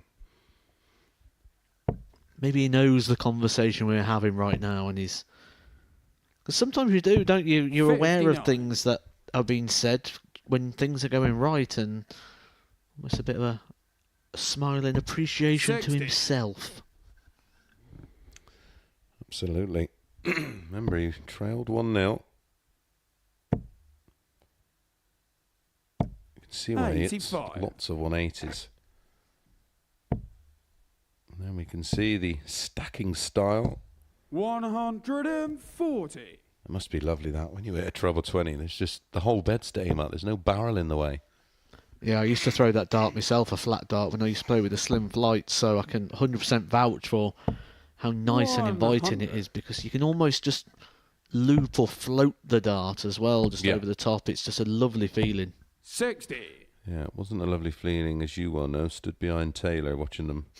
He'd hit a treble 20 and he'd be like, well, it doesn't look like there's anything in there. All you could see was a tiny bit of point. But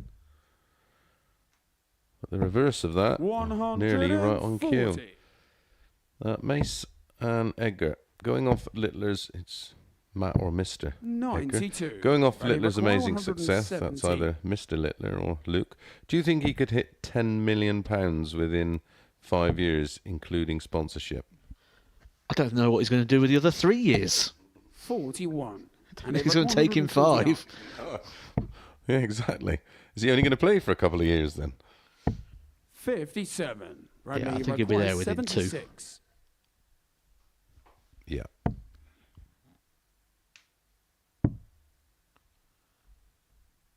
Then he'd be only a couple behind me and you, Matt.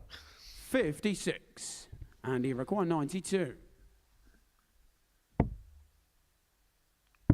Game shot on the Beautiful fourth finish. Andy They're the ones Davidson. that he's been taking out in these sort of situations, and Bradley Brooks may rue that missed opportunity there. It was just the one dart, but you look a bit further back, he had 6 darts from the 117. It was the setup 60. play there that cost him, because even just a 60 would have been 2 darts at the double. Yeah, and that area of play is what affected Andreas Harrison a lot, wasn't it?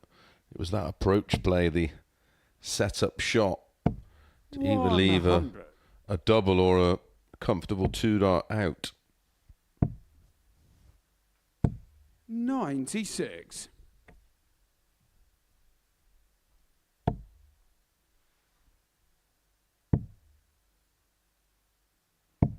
$96.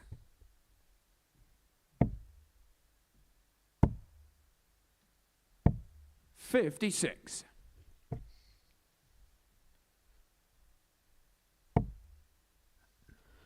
Reminder of the context of this game, it's Bradley Brooks looking to keep tabs on Bo Greaves at the top of the table. He's in second place. For Davidson, he's in fourth, looking to try and jump into that Group B place, which is positions number 2 and 3.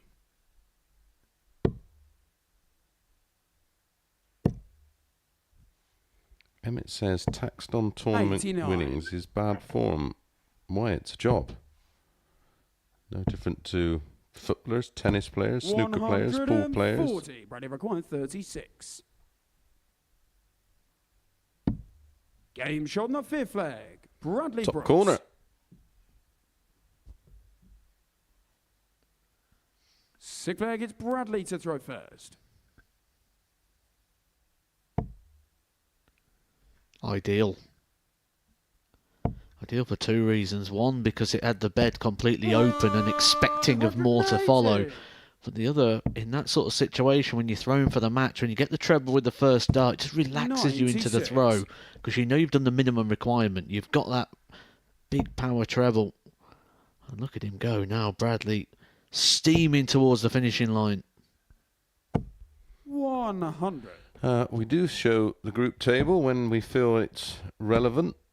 I will give you 180. a quick rundown. Bo Greaves, 18 points. Bradley Brooks, 16 points if he goes on to convert this lead to a win. Henahan, 14.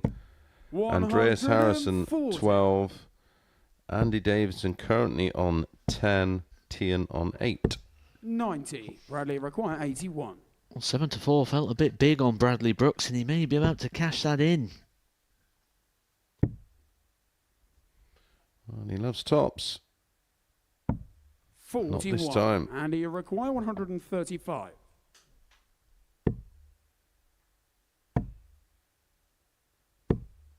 $55. Bradley require 40. And gets it. And gets the points and moves to within 2 of Bo Greaves. But currently in P2 is Bradley Brooks with a solid performance. There was some spectacular stuff in there, but what was very, very good was the finishing. 4 from 6, 67.67%, couple of 180s, and an average of 89.47. Well, the next game is a biggie. Harrison takes on Bo Greaves.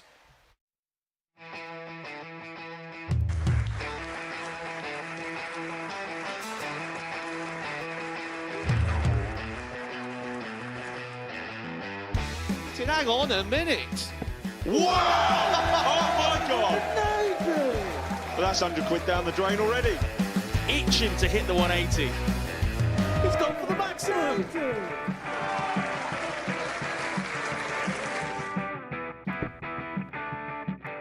18 for the bull. Bull. 53. No, he said bull. That's a great first start from Adam. Oh, look at this. He's going to leave Scape. Oh, can you believe it? That is unbelievable.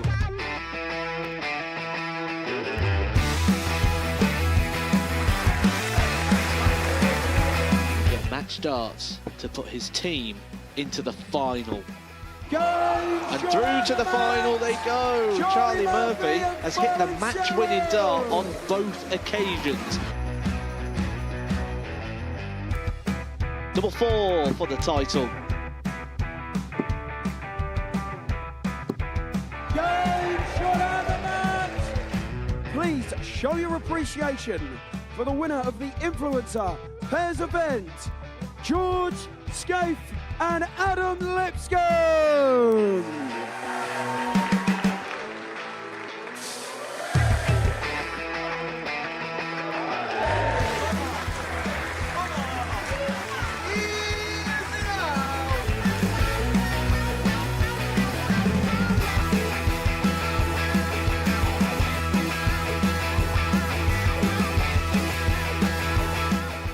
He seems to be out. That's what he is. Charlie Murphy. A couple more visits yet. We're not going to need that. Bosh. Pie face is through. He gets And there he's in the end. absolutely buzzing. It was a game that pie face dominated throughout.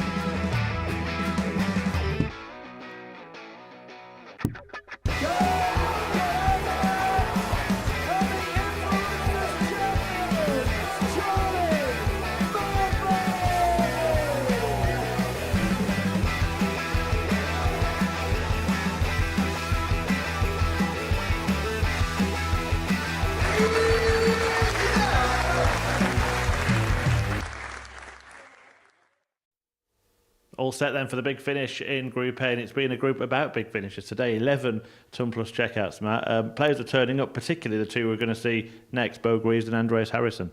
Oh, what a game that's going to be. But the finishers, it's been incredible. There's surely a clip out there we could make somewhere where I said to Chris Mason on Monday, I think there's going to be a lot of big finishers this week. And then they've just been ridiculous. It's been one of the best weeks I've seen for finishers. Almost every single game having one. Only the last one didn't give us one. In terms of the results today, again, those two players that I mentioned are the ones that have been getting them, Andreas and Bo. It's just all lined up for this match where two worlds collide.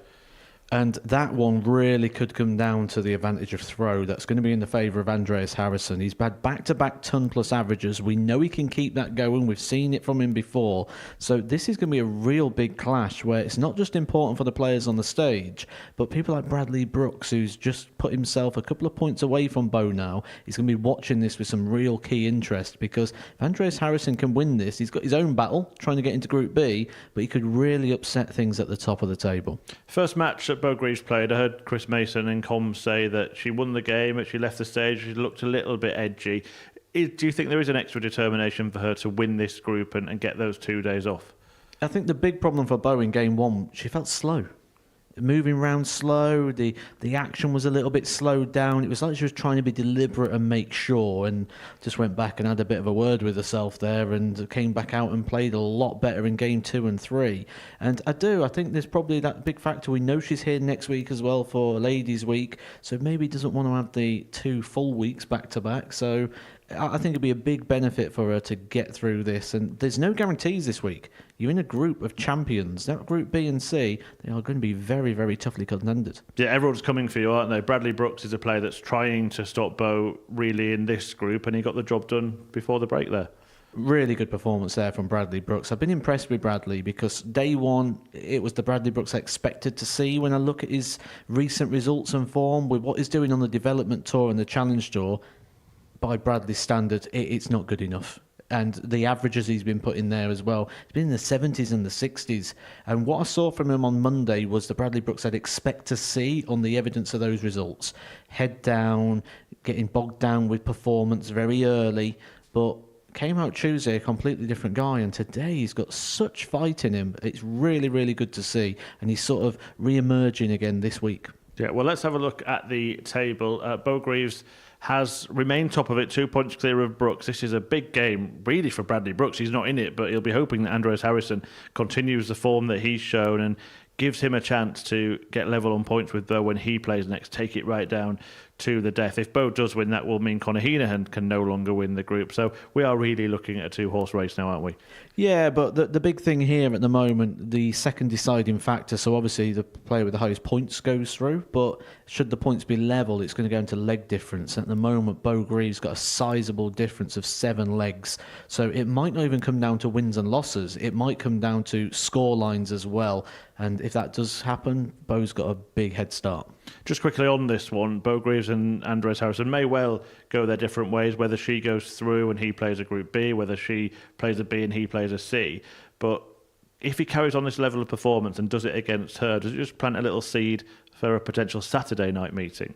I think that's kind of what we expected to see before a dart was thrown, and I think Andreas Harrison today has just reminded us of the reason we spoke about him the whole way through this series. I think every time I've sat in this chair, always ends with that question, who do you think's going to win the series? It was always Harrison, and the question was, have we seen people that can beat Harrison?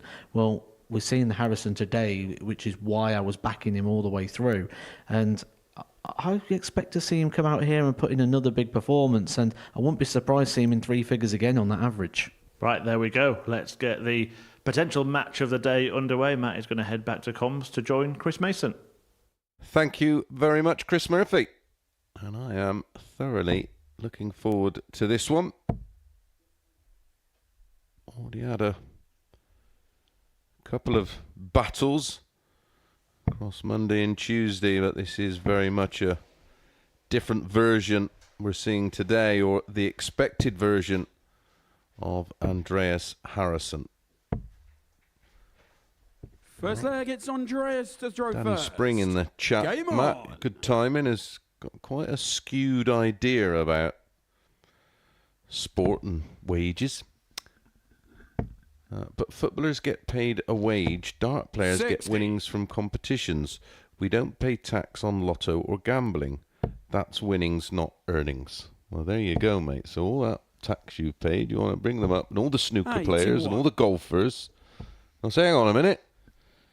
Winning a golf tournament's just like winning the lotto, or getting a 10-horse acca up on a Saturday afternoon. 180. I did used to love that conversation when someone would say to you, but you're not a professional dart, can you ring HMRC, please, and let them know? Because I'd like all that money back. 100.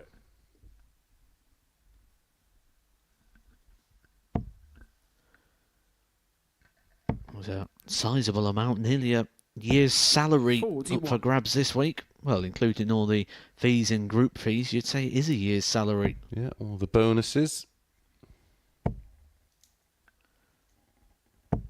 140. According to Lord Google, £29,000 is the average salary in the UK, so that is very much available for one successful series here. 60. Really good questions in. Matt and Mace, after discussing the Quadro board the other day, we're keen to do a specials week on one of those and a retro week where we get an old board or get a manufacturer to recreate an old board. What other type of boards have you played on? Kent doubles board, Yorkshire board, log end, Manchester, etc. I've played on them all, and it's something that me and Matt have been discussing for a while now to do well, it won't be done in one video, will it? But to do several videos and show the different intricacies of how the game is played on the different boards, the regions and why, and more of an educational educational video, but with a bit of fun along the way. Absolutely, there is loads of different boards out there. In regards to the traditional round dartboard with doubles and trebles that we're playing on here, Bo Greaves has done the hardest task of the game, I'd say there, getting the breaker throw off of Andreas Harrison. Yeah, the earliest opportunity. 60. Beautiful leg of 13 darts. Couple of 140s in there. It's nice as well to see our referee Jack Garwood in the chat saying, I'm not refereeing a Quadro board. Well, you wasn't going to be asked, pal, so don't worry about that. Owen Binks is available that week, I've heard. 100. Another one here. Just wait to see if... Oh, that's on hold. Loads of room. Nails it. 180. Well, when I had a look at the odds for this game, and I said this game was going to be riddled with 180s, the odds compilers went over 2.5 180s and only offered 4 to 6. I thought that's tight to have 3 maximums in a game and only offer that price. Well, we're 2 legs in and it's already been beaten. 35.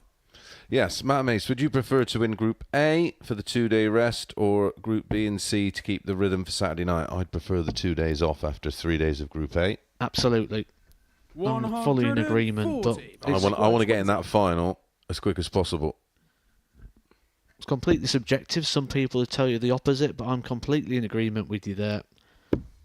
I mean, ideally, I wouldn't want to play Group A. I just want to go straight through to the final. An invite into Saturday night's final. Fella gets undressed to throw first. But we have talked a lot about the tumpless averages of Andreas Harrison, and Bo Greaves has certainly taken note of that because she has come out swinging here, averaging 111.33. The best stats we've seen so far this week was from Bo. That came on Monday in game number 4, 108.75. Andreas Harrison came off the stage in the last game, averaging 106.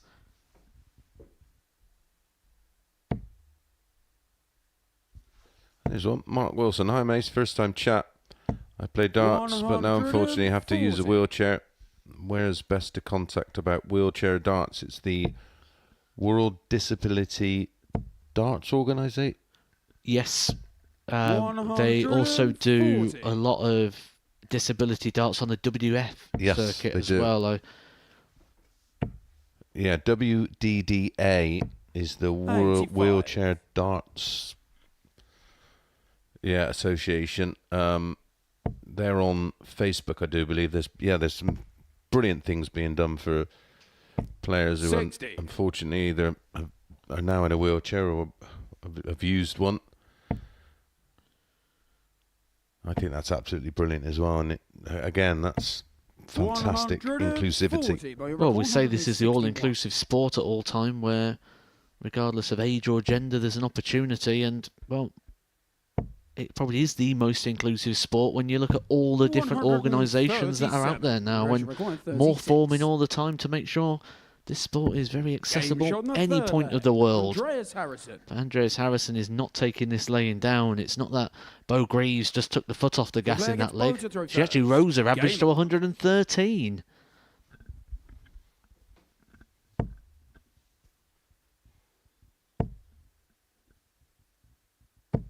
$140. James says, Chris, do you reckon Tyson will win the rematch? No. Well, it's almost like Andreas Harrison took offence to the quality of Bo Greaves, because we are having here. Well, she's still averaging 115, Matt. Harrison going along with a fair lick himself, 102. Quality game. And you get this, when you get one player that really hits hard, it tends to find to be a little bit easier to go with it, especially when you're feeling good and you've had the day like Andreas Harrison has, because you don't have to worry about what your opponent's doing. You can just get on with the task. You expect them to hit. So it almost becomes irrelevant of what your opponent's doing, because you just expect brilliance. Yeah, you're just focusing solely on your own game. Only time you may become aware is at the back end of a leg. Look at this, both on 157.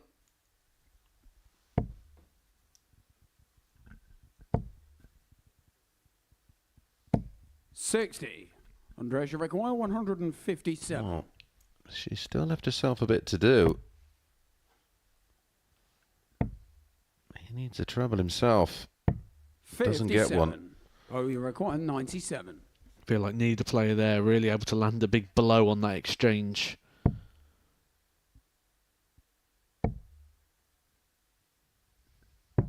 $73. Well, Andreas in the background nodding in approval, thinking she's not going to miss. Another one of those for a level game. And to get the breaker throw back, it's advantage once again to Andreas Harrison, who takes out his 11th ton plus checkout of the week so far. Game on. Wonderful game, this.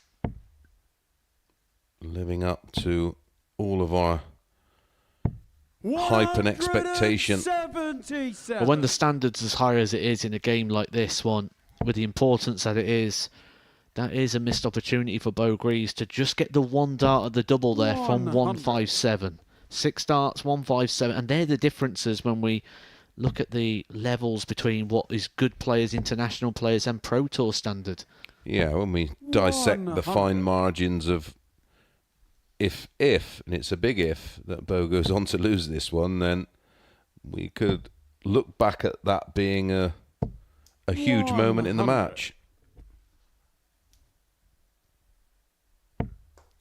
Andreas Harrison has got better and better as this game has gone. Every single leg's been an improvement. 100. Certainly in the scoring phase, that front 9, once again getting him down to a reasonable checkout. 140. Good reply. Ton 140. 177 ton for this man. And he needs the ball. Surely won't go for it. 76. But you reckon 161. Well, Bo Greaves did take the shot out earlier on today. In the context, that would have been a much bigger shot. Absolutely. A much more important time in regards to this group campaign. For Harrison to take the lead for the first time, to put himself a leg away. Game shot on the 5th leg. Andreas Harrison. Question from Ace. How do you think Bo would fare on the men's tour? Well, it's not actually a men's tour, it's an open category. Her average seemed to be straddling 100 over most tournaments. No, it doesn't. But 140. Unquestionably a remarkable talent. Is she ready right now? Well, I'll let Bo answer that question by virtue of her stating that she doesn't feel she's ready, and I can't question anything she's done, and the timing of her progression has been perfect. Emmett says, I think there's an argument to be made that tournament money shouldn't be taxed in darts. It's essentially a gamble that you ever win money. Another skewed idea that it was recognised as a sport, thus making it not a game of luck, which is what gambling is. Hence, you don't pay tax on winning the lottery. 95. I would, however, like to also hang my hat on. I would love that to be the case. So would I. With backdated payments, please. 180. By require 170. This is outstanding from both, isn't it?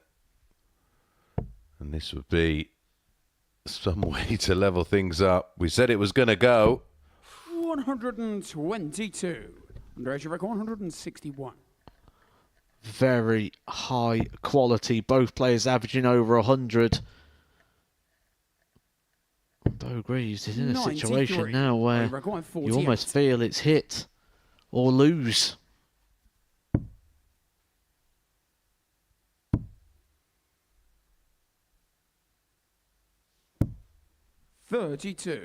Two darts to save the match have come and gone, and Andreas Harrison should be getting match darts.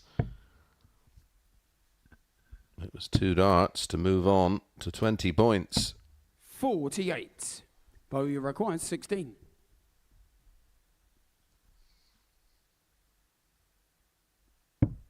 Game shot on the 6th flag. Well, almost fitting, Matt. We have a deciding leg. Andreas won't be happy. He must be sick of hearing 7th and final leg.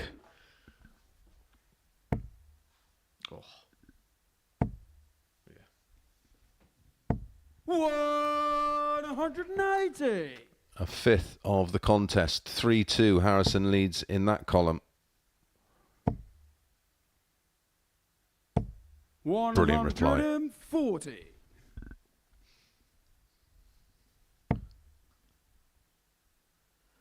When you've got the throw and you open with a max, you almost feel that the job's done. You just need that one treble, a visit after that point. You know you're going to get an opportunity. Also really hammers home the pressure on your opponent, who's just hit a big last start there to give herself some hope. But Andreas Harrison offering no encouragement to Bo. 81 after just 9 darts. This, you feel, needs to be a max. Yep, got to fill it.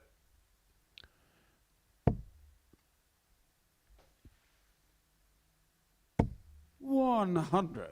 Andreas, you require 86.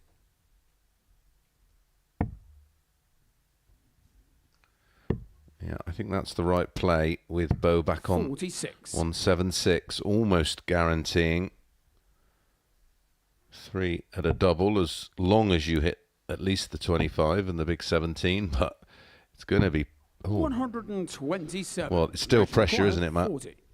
Oh, she's there ready to strike, but Andreas Harrison has been so good on tops and continues to be so.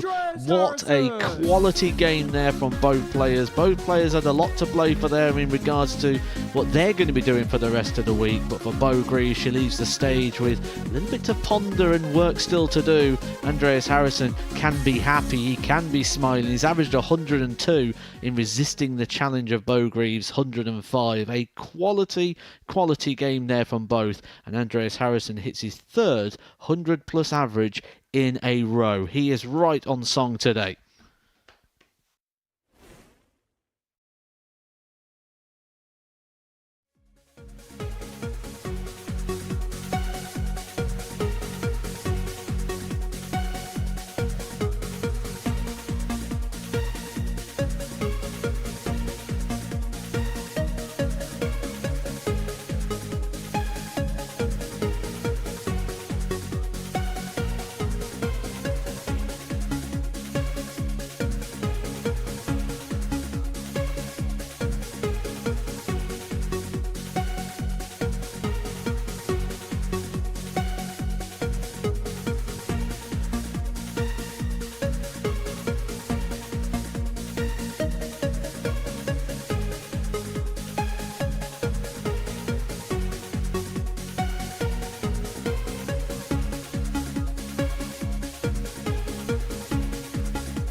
Well, just when it looked like Group A was about to be pretty much signed and sealed, the Swedish spoiler Andreas Harrison had his impact, and he's more than a spoiler. He's in fact now lifted himself into the top 3 and put himself in a provisional Group B spot, which could be great news for him. Start of the day at the foot of the table, remember, but at the top of the table it is Bo Greaves. Despite that defeat, 2 points clear of Bradley Brooks, but that margin could be extinguished here if Brooks can get the better of Connor Henahan. The pair of them about to do battle. It's a big game for both of them, to be fair. Henahan looking to get back ahead of Harrison in that race for Group B, and Brooks hoping to join Greaves and take it down to the wire in terms of topping the group and being the first player through to finals night.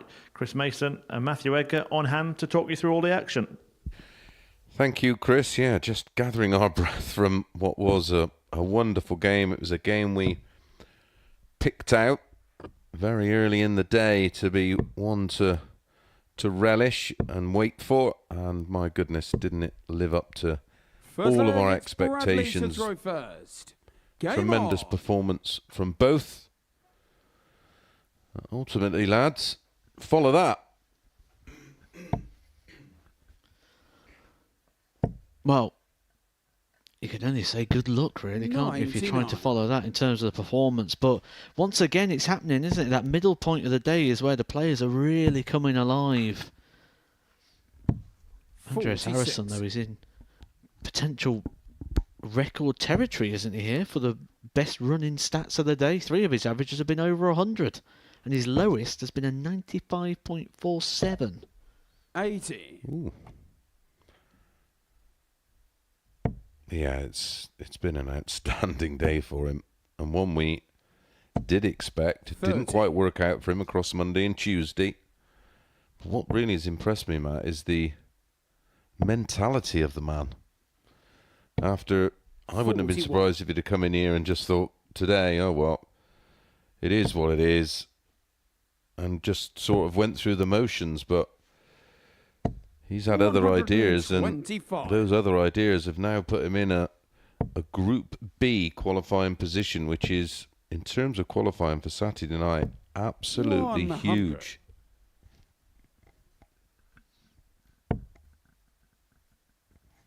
I can assure you, those awaiting in Group B would rather not see him in it. And you've seen why today.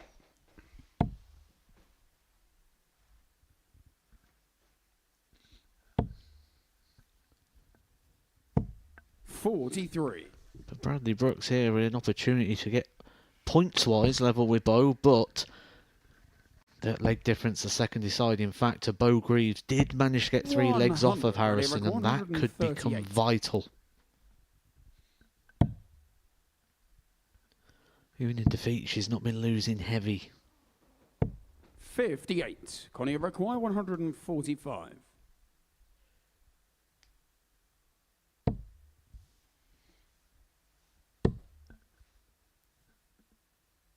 Someone ask him what the ADC is next to the names, or that's how they originally qualified for their qualifying campaign via the ADC, the amateur dart circuit. Game shot on the first leg. Still loving that tops, Matt.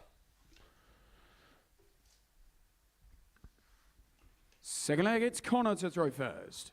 I gotta say, watching Champions Week so far has been like watching horse racing with a child. You know, when you say 33. To them, which horse do you think's going to win, and whatever one's in front, that one. What a fabulous analogy. Well, we did say that possibly 18 points with a superior leg difference may do it, or 20 should be enough. And Bo has one more game to play.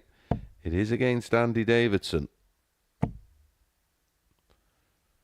And that will be our penultimate match of the session, and that may be the match that will get Bo over the line. 30. got to say, there's a question that's come in here that normally I would like to have some form of negativity around, but it really does appeal to my sense of humour as well. So I do understand what you are on about there, Mr. Undone, when he says, have you ever seen a dart bounce out and impale a referee or a bystander? Now, I've actually seen 2 of these. One was someone used to kick the dart when they used to come out, and he did it in flip-flops or sandals. That was that at the Midlands Open or something like that? Yes. Yeah, I was there. Yeah. And he went to kick it and it went in his foot, yeah. That's karma. 95. Connie require 161. And the other one, it bounced out, slid across the stage, and on county, you know, when they sit with the computers on the front desk, it hit the guy in the hand, and it just went into like a blood blister very instantly. It was hilarious. Yeah, I've seen it. Seen one hit the referee or the marker. Game shot on the second leg. Bradley Brooks. I put one in the back of my brother's head once. Third leg, it's Bradley to throw when we were kids. There is actually a Don't subreddit, recommend that, isn't of there? course. If that's your thing, there is a subreddit, I believe, available called Darts in People. Jack Garwood saying, Bo hit me with the dart in the week that she won. 125.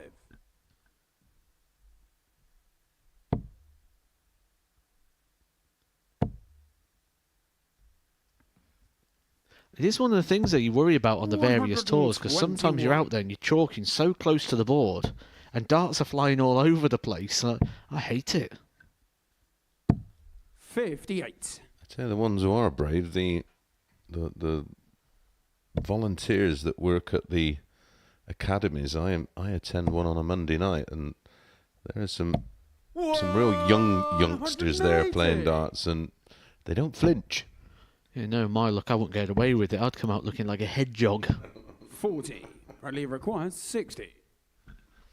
Well, we know where Bradley's going to be here. Loves tops. And a rare miss. But if you love tops, you love tens. Bradley Brooks, we said the leg difference could be a big factor. He is 3-0 up. He could start reeling that leg difference back in going into our final laps of games. Well, off air, we said ideally he's got to win 4-0, hasn't he? He is on course for doing just that.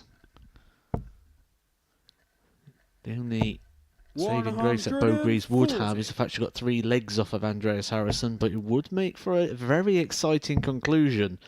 And just like we all thought after the first few games on Monday, when we've seen all the 4-3s and the tight games, it's going to come down to the very last couple of fixtures. Just how we want it to be on the Champions Week.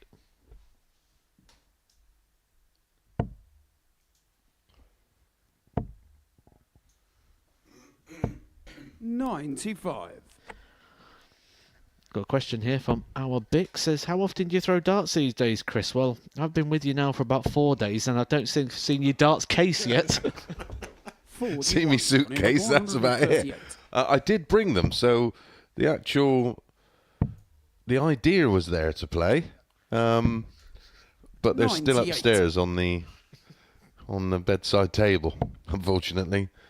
I am going to have a throw tomorrow, Friday. 140. And then Sunday, I should have been throwing a week. I got a 12-hour marathon to play in for a Macmillan cancer charity at the pub on 30. Sunday. Require 120. I'm not playing all 12 hours. That'd be more than I've played in the last 10 years.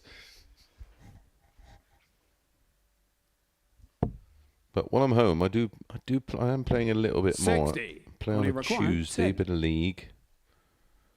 Practice with a few of the lads and the ladies in the pub now and again. Game shot on the 4th leg. Big last start, though. Every single leg's going to matter to Bradley Brooks now. It's not just about winning, it's about how he does it. And how important could that double 5 be in the next hour or so when we look back and we're talking about the player that is already through. 60.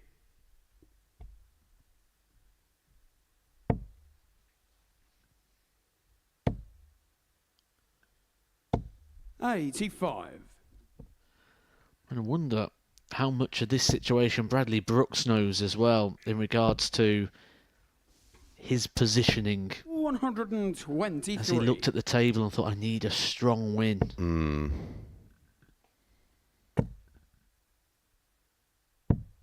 44.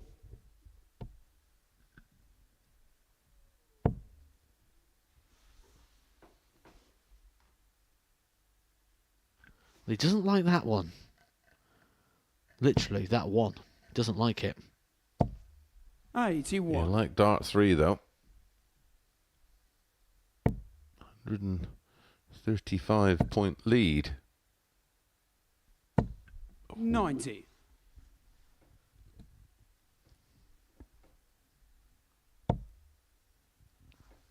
Perfect. Sat just in the middle of the bed, but unable to use it. A little bit of frustration starting to rear its head for Bradley Brooks, who just wants the job done. He wants this done with the biggest scoreline possible to give himself the biggest hope and opportunity in lap number 15 of 15. Just what he didn't want to see. 116. Keeps him alert though, keeps him alive. Sometimes when you've got 6 darts, you end up getting a little bit safe. I mean, I know he likes tops, but he's so efficient around that treble 20. 44. Always fascinates me with players that are so good around the lipstick that they opt out.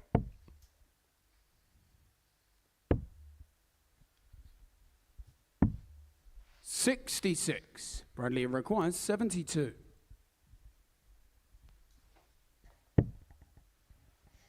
Another 16. Leaves tops. And there is that tops once again there for Bradley Brooks. He's got the job done. He's got the points on the board. And he's got it in terms of the legs that he would need to start clawing back at Bo Greaves at the top of the table. A 4-1 success with an average of 90.56. But he now joins Bo Greaves at the top of the table. Both players sat on 18 points with 1 lap of fixtures still to go. But the legs difference is all of a sudden down to 3. It was at 7. That's going to be an interesting race across our last fixtures. But coming up next, we've got Kieran Teehan taking on Andy Davidson.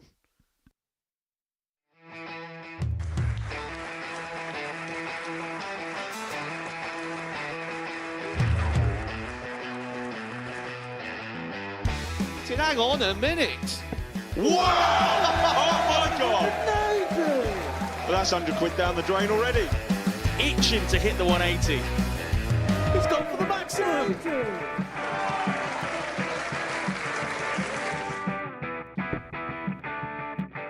18 for the bull. Bull. 53. No, he said bull. That's a great first out from Adam. Oh, look at this. He's going to leave Scape. Oh, can you believe it? That is unbelievable.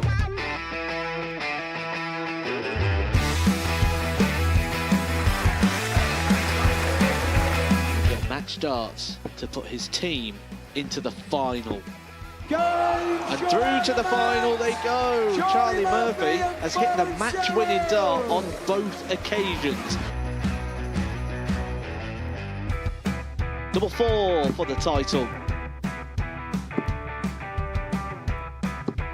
Game shot out of the match. Please show your appreciation for the winner of the Influencer Pairs event, George Scaife and Adam Lipscomb.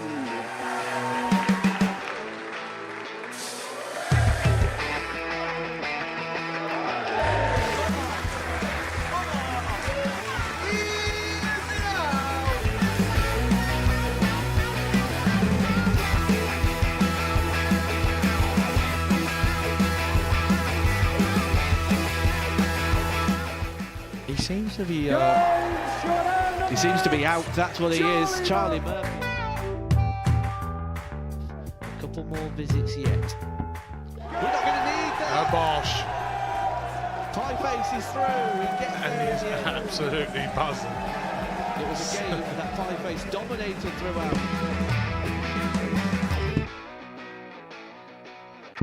Game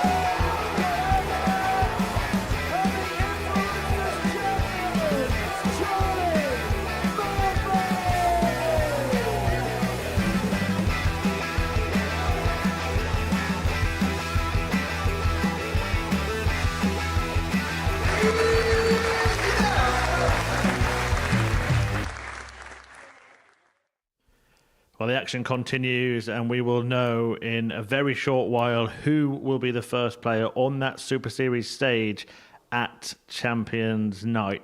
It won't be Kieran Teehan or Andy Davidson. That pair will be playing the full week and may get there for a different group. For Kieran Teehan, it'll definitely be Group C. For Andy Davidson, well, he will join Teehan in Group C if he is beaten by Hightower in this one, the Irishman, bottom of Group A. But those who have been with us since the start may remember that the very first week of the Super Series saw him finish bottom of Group A and then go on and win the title on Saturday night. So maybe some kind of omen for Kieran Teehan fans. Guiding you through the action then, it's back to Chris Mason and Matthew Edgar. Game on.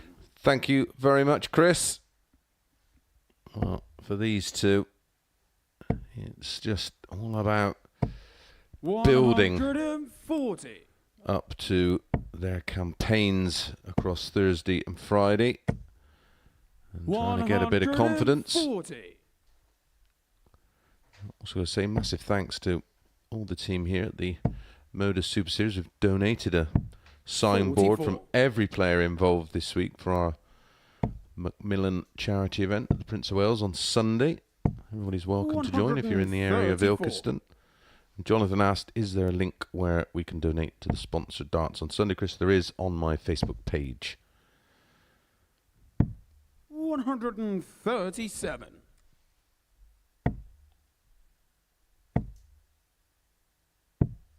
We've actually got a brilliant raffle, some great prizes. Someone asked you, Mace, if you put the hours in, what do you think you get your average up to these days? Surely it's a bit like riding a bike, you don't forget, you just get rusty. If only that was the case, Matt, eh? I don't know, in and around 90. 97. Seems to be You're in the required 55. sort of either side of that.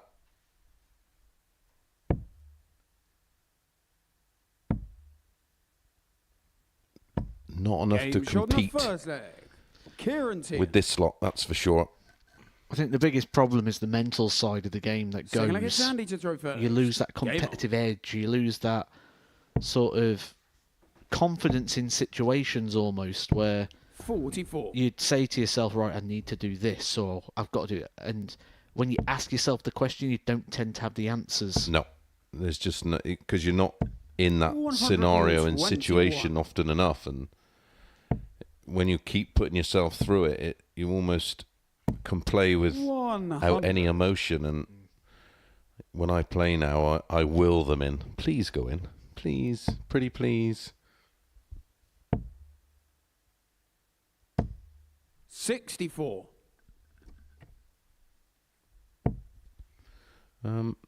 When there's another 9-darter, whose 9 gets deleted from the 9-darter show reel during the break? Or is it just added? It's just added. It would just speed it up a little bit. Yeah. Just throw it a little bit quicker. Yeah, I know. Yeah, is Jared Cole's not on there? Well, we need to sort that out. 99. Because that one came from absolutely nowhere.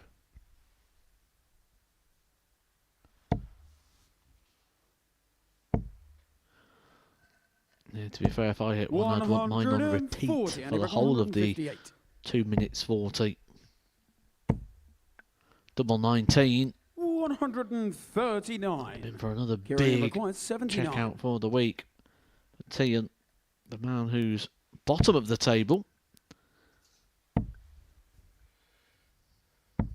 Game shot in the second leg. Top of the board. And I suppose that's one of the hard things to take on a Champions Week when you come in here as a champion. The last time he threw a dart on that stage before this week was the one which won him the title. And then someone has to finish at the bottom of the table, and 60. Ultimately, it can be a little bit disheartening. Yeah, this is a tough day so far for Andy. Yet to 96. Yet to win a game today, isn't it? Yes, he lost 4-3 in his opening 2 fixtures and 4-2 in match number 3. It doesn't feel like he's played particularly 45 below par.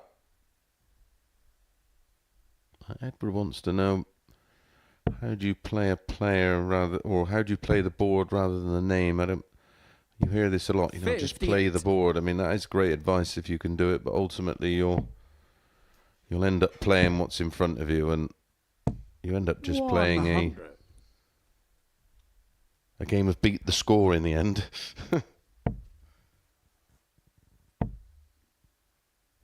But it comes with experience, really, of just dealing with situations. 140.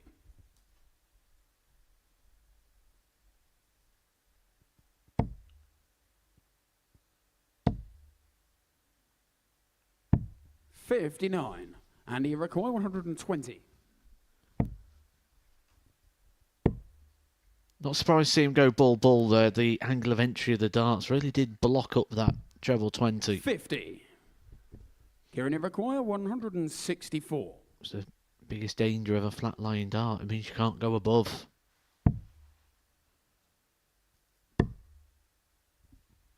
Mark wants to know if I was 64. And he requires 70. I was known as the bad boy at darts. Was I a bad boy? No, I was just misunderstood. Game shot in the third leg. Andy Got with the wrong crowd, was it? Yes, that was it. I was easily influenced. Fourth leg, it's Andy to throw first. Game on.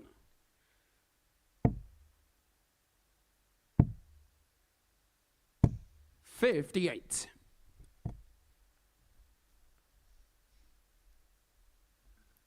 Makes you think of the characters across the years, doesn't it? And how they sort of got their tag of 83. characteristics. Yeah, I suppose I was a bit like Alex Higgins without the talent. I 100. did everything he did, but win with 2 world titles.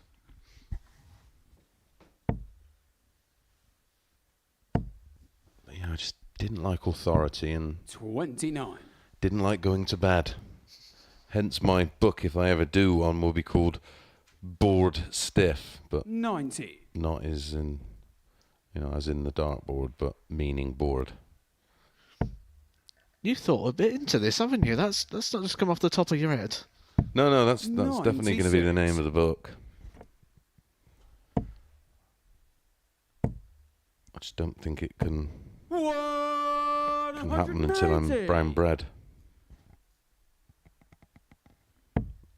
Are you ever going to invite Peter Jakes to Modus? He's played multiple times, hasn't he? 40. I believe so, And he yeah. requires 73. Good player, Peter, from Yorkshire. Yeah, very good player. Nice guy too. Game shot in the fourth leg. Oh, this is a Andy great turnaround from Andy Davidson. Showing a bit of tenacity here. Fifth leg, it's Kieran to throw first. Game on.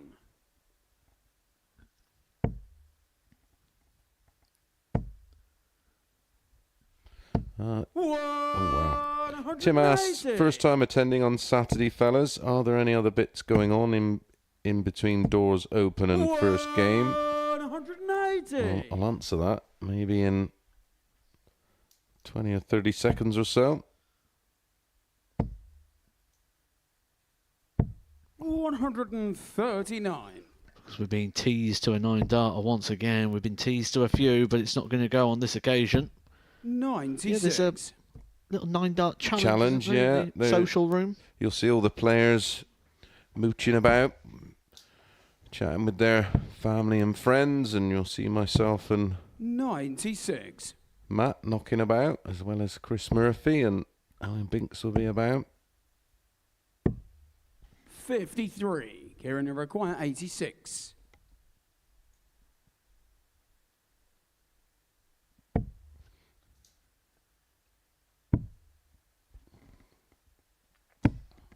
$54. But there's plenty to do. There's a decent pub next door. There's a Spoons down the road. There's a lovely Italian just up the road. 140. With regards to any kind of after parties, nothing here, but there is plenty of places to have a late night sesh if you fancy one in Portsmouth. Game shot in the fifth leg. I do believe there's one of them horrendous pop world places. Yep, I've Sixth leg, it's Andy to throw attended first. that after a Game Saturday on. session once. I would say that was the first and possibly last time as well. Yeah. It's really good if you like the illusion of being super glued to the floor. 95. Drinking warm beer.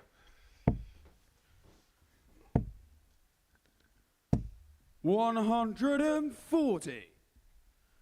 Andy Davidson at the moment trailing but averaging 101.03. We are seeing quite a few big averages today, aren't we? Mostly it's from Bo Greaves and Andreas Harrison, but Davidson threatening joining the party. It would be his best average of the week so far. That currently came on Monday in game number 4. 83. 98.09. And he recorded 136. Personal best here is 110, which happened 80. in his qualifying campaign.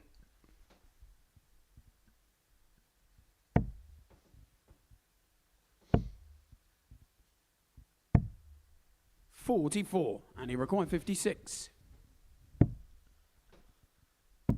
Game shot on the sick flare. Someone asking Andy here, Davidson. is Darren the Sniper Hale going to get invited to Modus from Yorkshire? Well, the invite things are normally Game go on. to established players or players who've had recent success and winning a WDF event or having success on the Challenge 60. Tour or the Dev Tour, but the easiest route, rather than wait for an invite, 95. is to qualify by right via the ADC. There's plenty of those in Yorkshire, that's for sure. I'm sure there's plenty of unearthed talent in Yorkshire, a very hotbed of talent for darts, and has been for many years. Yeah, that rivalry between Yorkshire, Lancashire, London over the years has been incredible in county darts.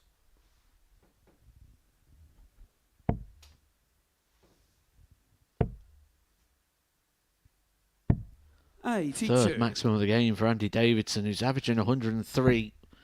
Sam Lowe wants to know, Matt, are you planning on making a return to Modus next series? Not next series, but the one after, isn't it? Well, I can tell you there's been conversations had just today Ooh. around that one, so...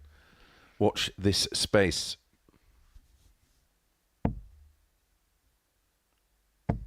.100, and he record 130.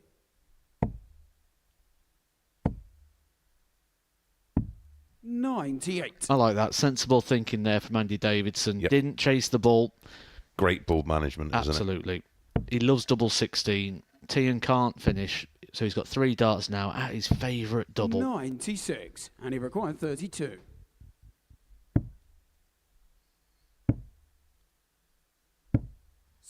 Well, he was looking at his best performance of the week, requires turning into a 78. winning performance, averaging over 100. Instead, he could lose the match.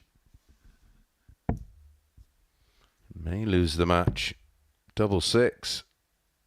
Wow, that'll hurt. And the woes continue for Davidson, despite averaging 15 more than his opponent. It is Teehan who takes the points and the spoils.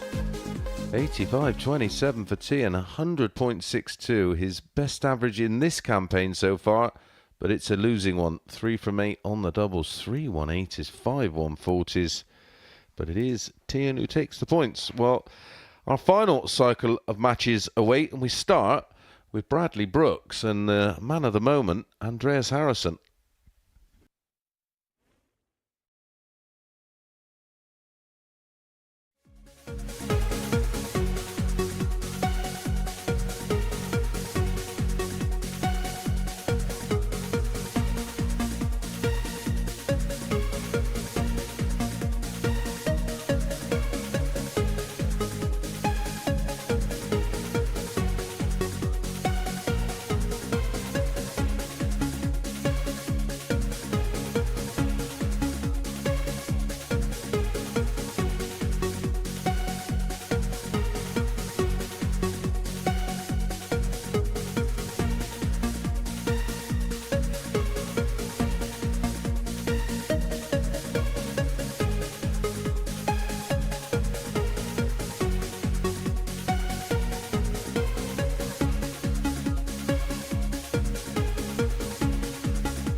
Welcome back to the Modus Super Series, where Group A on Champions Week is reaching its conclusion.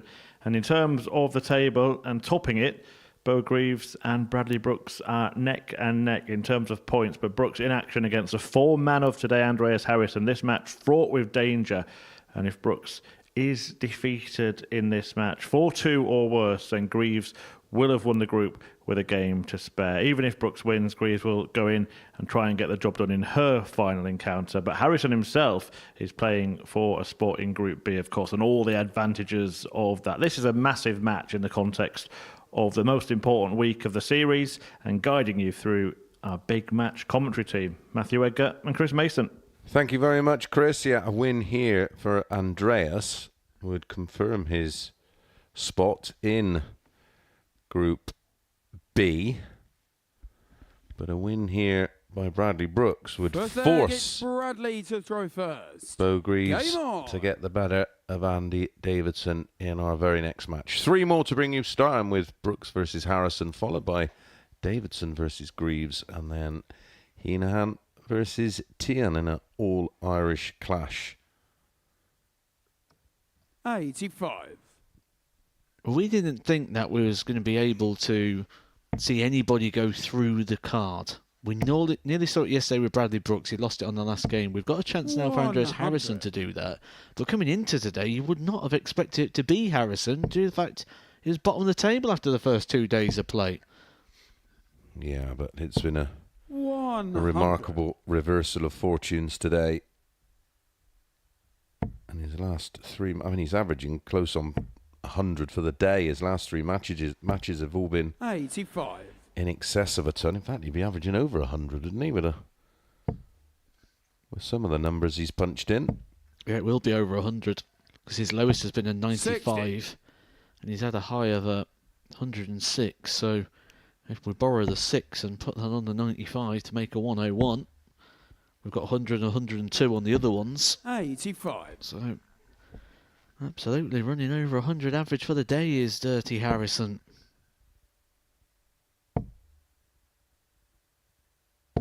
60.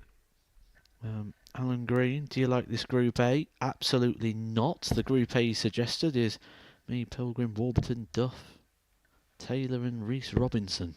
40. I don't like finishing bottom.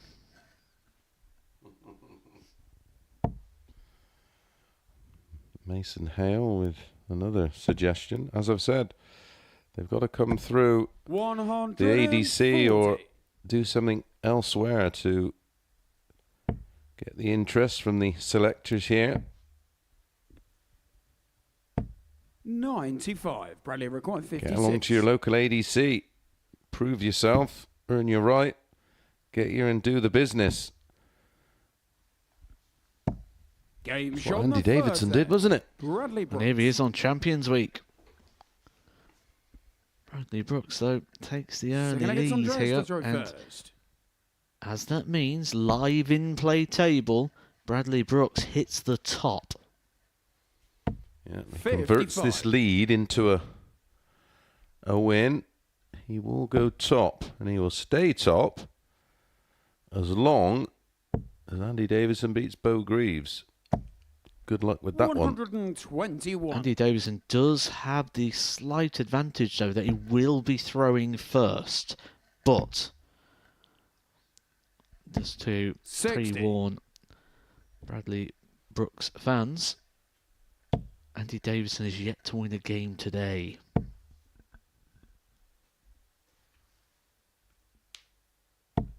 $100. There's a darts question there for you. Specifically for you, Matt. Yeah, it's quite a hard one to answer, to be perfectly honest, without ever seeing. And sometimes I feel that advising blind is more dangerous than just not answering as such. And with that, it's hard because sometimes the equipment has to work with the throw. It's not just the equipment that does it, it's the person throwing it as well. And you need the combination of both to be able to advise somebody on what equipment 92. To use. So, unfortunately, Josh, I'm not going to be able to answer your question on this occasion. Yeah, it's a bit like the person earlier asking what's wrong with my throw, everything's going to the left. Well, if I can't see it, then I'm only speculating, and as you say, that's a dangerous game to play. 139. Bradley requires 65.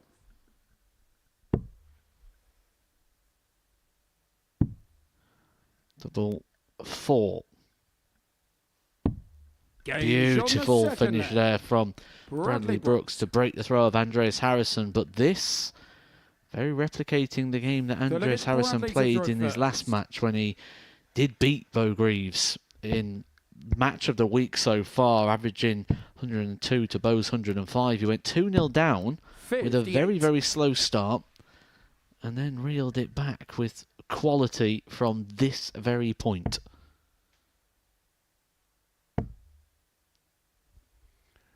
Any one of 100. What has he had? 7 or 8, or no, 9 4-3 or 8 4-3 defeats. Any one of those, and he would already be pretty safe in Group B. At the moment, only averaging mid-80s, which 99 for me would be very acceptable. For a player who's currently averaging 100 for the day, it's well under par. 43.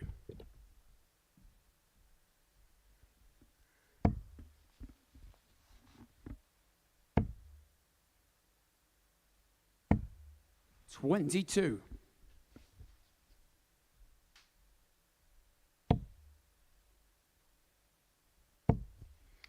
Obviously, Tom E. 40. YouTube is broken. Every live broadcast at the moment is doing exactly the same. But don't you 83. Don't you worry your little head about it.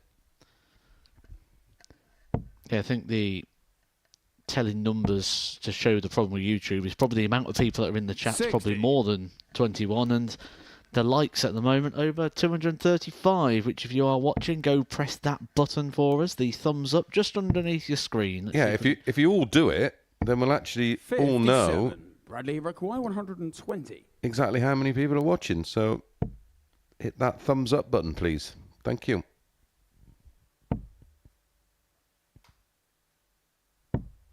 $80. Andreas require 140. Well, Bradley Brooks sat on his favourite should Andreas Harrison not be able to take out the biggie. But you wouldn't put it past Andreas Harrison. He's hit 11 of them up to date, but he's not going to add to it on this occasion. And Bradley Brooks needs a victory. 116. Bradley needs the scores. 40. He could be a leg away. Game shot in the third. Any result puts pressure on Bo, but a 4-0 win. Full player gets Andreas to throw first. Would mean game on.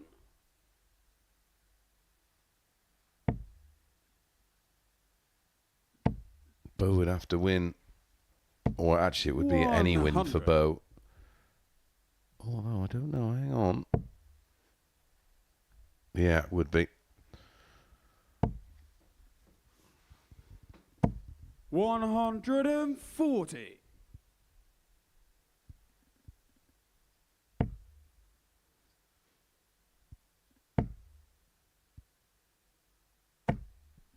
$140.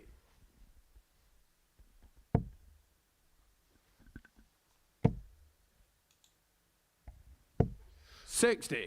Should get Connor Scott in Modus. Yeah, it'd be good if he ever played here, wouldn't it? Be amazing. Why don't you find him on the socials and ask him why he's never played? 137.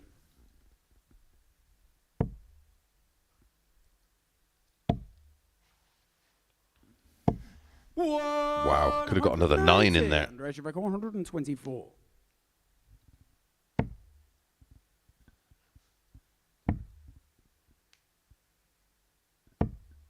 $39. This for the match and to give himself the chance of winning this group. Treble 17 would leave the ball.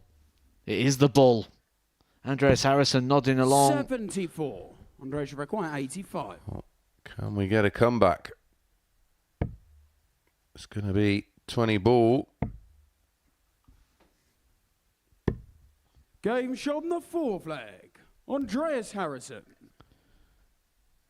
Just so cool about it all, isn't he? And Bradley Brooks The didn't flag want to is know. He Bradley weren't to even throw looking first. in his direction. He had a dart at the ball for the match. Full zip. 96. Thank you very much, Joey, for giving us a thumbs up. We've actually had 100 likes extra since we last made that question, or that point. So certainly more than the 23 stated at the moment by YouTube. Just a few more. Chris and Matt got a question for you. When you were playing, how long would you practice before a match? 46. For me, I'd like to arrive around between 3 and 4 hours before I was on. So usually 4, because you'd end up doing an hour of sorting tickets out, making sure guests are where they should be, and just a bit of media stuff. And then you usually then get 60. 3 hours in the practice room on your own. Yep, exactly the same. Exactly the same. Although there was one year, 64. onto the World Championships, I've gone in a little bit earlier, and I was second game on, and I've gone in 4 hours early to the practice room, and already in there 100. was Peter Wright, who was on 4th. And Merv King was in there, and he was last on the night.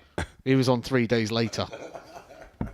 Game shot. Oh, it's another one for Andreas Harrison. Harrison. That is his 12th.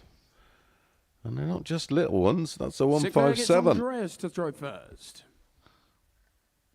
I'm quite glad it's the last game, because I'm running out of paper on the Andreas Harrison column.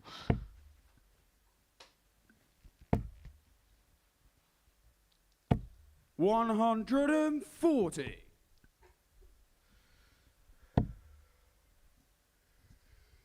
Buffering a lot today, Modus. Well, put another 39. 50p in your router.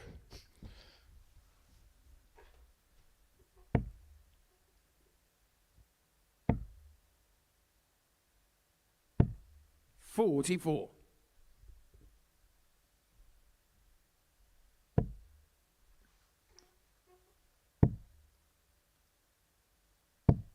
$98. Andreas Harrison turned one around in the last game against Greaves when it was 2-0. At 3-0, it all looked about Bradley Brooks, and all of a sudden, this game is starting to turn.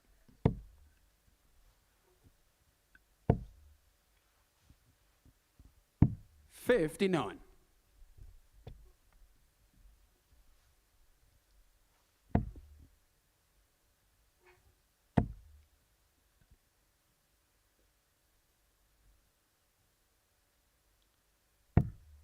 $23. Do you have any practice game routines to improve grouping? 140. Well, the grouping is sort of a byproduct of successful practice. Correct. So I wouldn't say focus on the byproduct, focus on the process. 60.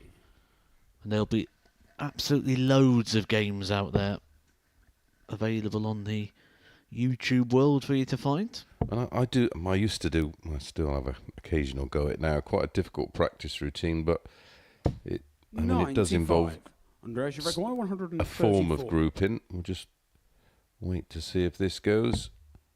Tops. Yeah, you got to hit at least 2 double ones in the one turn before you move on to 2s all the way around the board, and then you've got to finish off with 2 balls. He needs to finish off with double 14. Does just that, and Bradley Brooks does go top. May only be briefly, but for now, he's topped. And Andreas Harrison in a slightly precarious position. More on that in our next match. 89.03 for Brooks, 89.42 for Harrison, but didn't get out the blocks quick enough in that one. When he did get a go, very, very effective. 2 from 2. Up next, we will find out who is going to win Group A and be our first player in to Saturday night's final as Andy Davidson takes on Greaves.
Well, it all comes down to this then. This match will determine who wins Group A on Champions Week at the 7th Modus Super Series and therefore becomes the first player through to the Saturday night Champions Night finale. Bo Greaves is into bat. She's taking on Andy Davidson, and if she wins the match, she will replace Bradley Brooks at the top of the table and win the group. If she fails to do that, Brooks will stay where he is, and he will be through to Saturday night. After that, Andreas Harrison and Conor Henahan will go head-to-head for a place in Group B.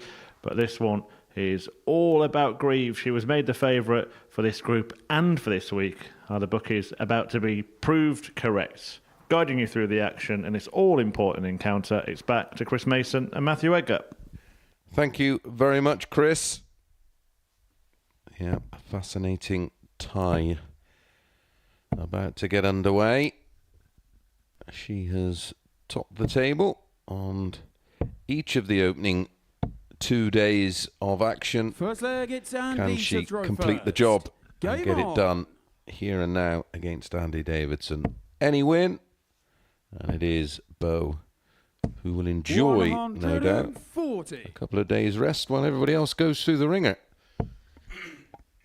Yeah, this is the one that matters, doesn't it? It doesn't matter leaving here top of the table on Monday or Tuesday. You want to leave 60 on Wednesday because that's when the decision is made. And at the moment, it is Bradley Brooks who is taking that place on Saturday night.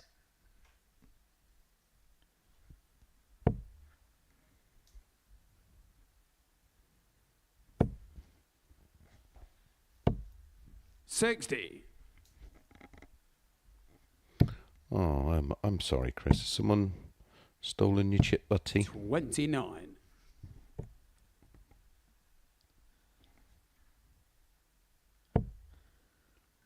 Beautifully positioned dart one. 81. See the reaction from Bo. Left her a little frustrated. I suppose 42. The real thing that's there for Bo at the moment is the fact that Andy Davidson has yet to win a game today. That can be a real positive for her. But in the head-to-heads, he's won a piece. Andy Davidson beating Bo on day one before Bo retaliated and returned the favour with a 4-2 success yesterday. 41.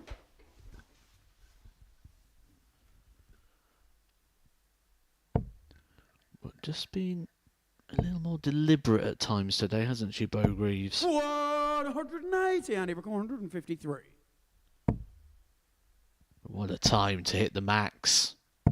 59. Bo requires 60. There is no bad time. 20 for tops. Has to move. Normally so good at that. And that doesn't change here. Joey Lane, will Paul Nicholson be commentating this week at any stage? No, Paul's enjoying a game on. Much needed rest for a week. He's back in action next week, isn't he? Yeah, I believe he might be actually. Yep. He's doing a few days next week. 125.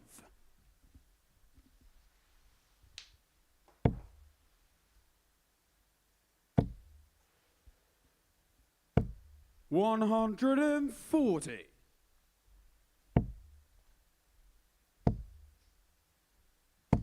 $60. So once again, when we consider the live in-play table, it's changed once again, and now Bradley Brooks 60. moves down into second, and Bo Greaves moves into that qualifying position. 85. Just starting to see a few forced darts from Andy. No surprise, really.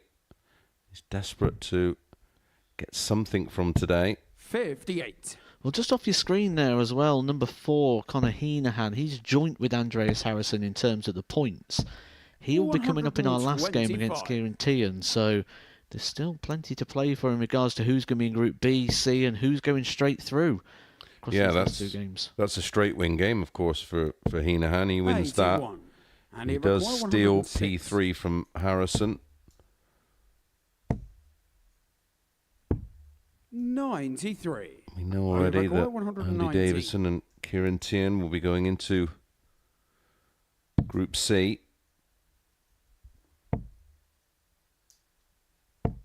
59. And he required 13. Double 4 to level things up. Yeah, 9. They were Bo, you required a 60. long way off.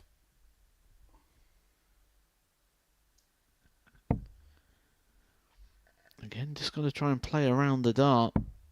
As you mentioned before, can often do this with great success, 40. but not on this occasion. And you require 4. Andy Davidson looking to tighten up the doubling. Game shot in the second leg. That's Andy not Davidson. really been too much of a problem for him throughout the day. Feel like it's Andy to throw first. Across his first 4 fixtures, has managed to hit 59. 11 successful doubles from just 27 darts. Yeah, that's a great ratio.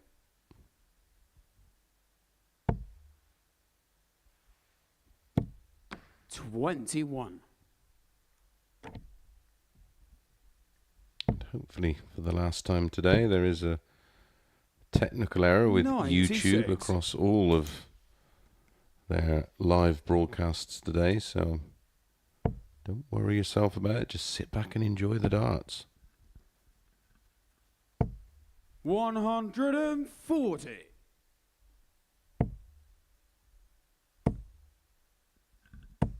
$140. I don't know what that means, Izzy, but thanks for answering. I did hear something about smegs or megs or something. I'm not sure what it was. Hundreds of smegs. Is that in the chat or 98. is that our upload speed?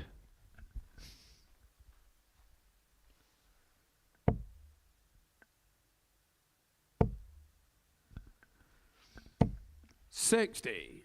And he record 108. Well, an opportunity now for Davidson.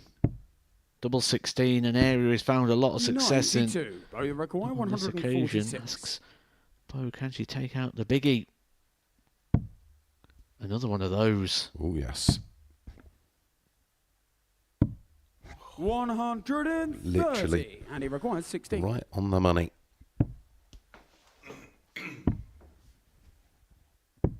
Game shot in the Chased third it around the board, but got Andy there in the Davidson. end. Left it late, then there's nothing more frustrating than that, is there? I don't hit it first start. Don't hit it last start. Full fair gets Especially bonus after you've to just throw missed a first. big shot yourself, like the 146 that Bo Greaves had an opportunity at. 100.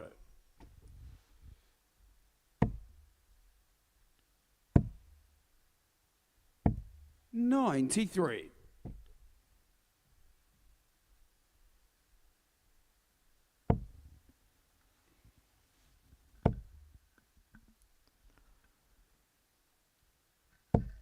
Once again, when we flash our eyes across, it's the constant change at the top of the table. Now Bo Greaves going behind, puts Bradley Brooks back to the top again. 140. It's flip-flopping around here at the back end of decision day.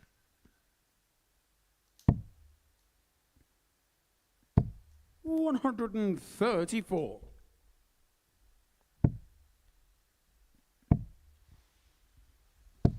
$79. Thank you for that information, Rasmus.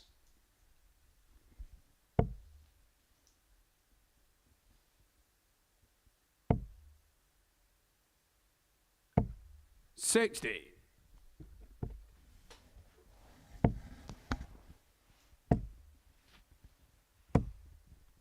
$95. Bo, you require 147.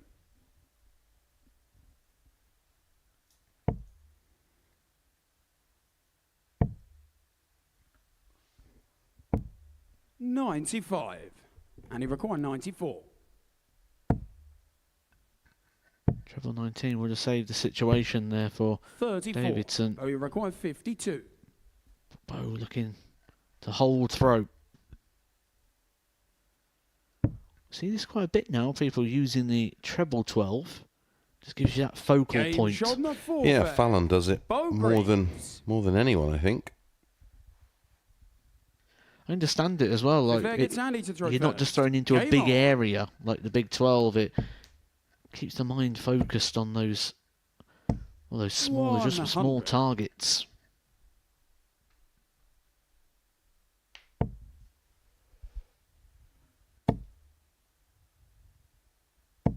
$180. Got someone with a crystal ball in the chat. Bo will not win Champions Week. Wow. 60.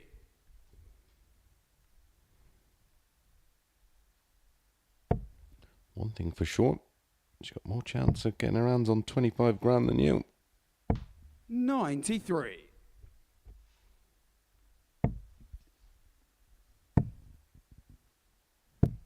$96.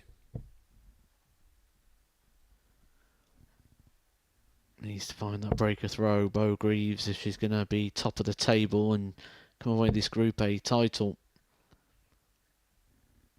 This was the shot where she could have really 58. staked the claim. Just leave a finish. A finish we haven't seen go yet. We've seen so many.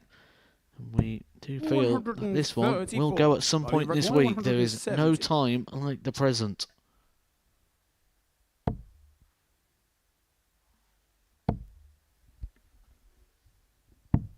$40, and you require 111. Doesn't take too much off it. 79, but you require 130. Just needs the one treble though to get a dart at the ball.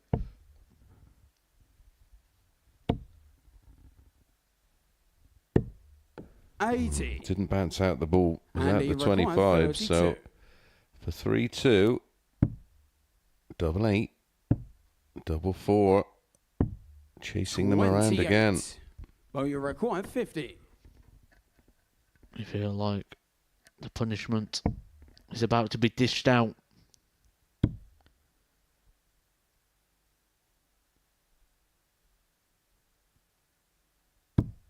Well, Bo Greaves won her week here without losing a single game. No one got away with opportunities like that.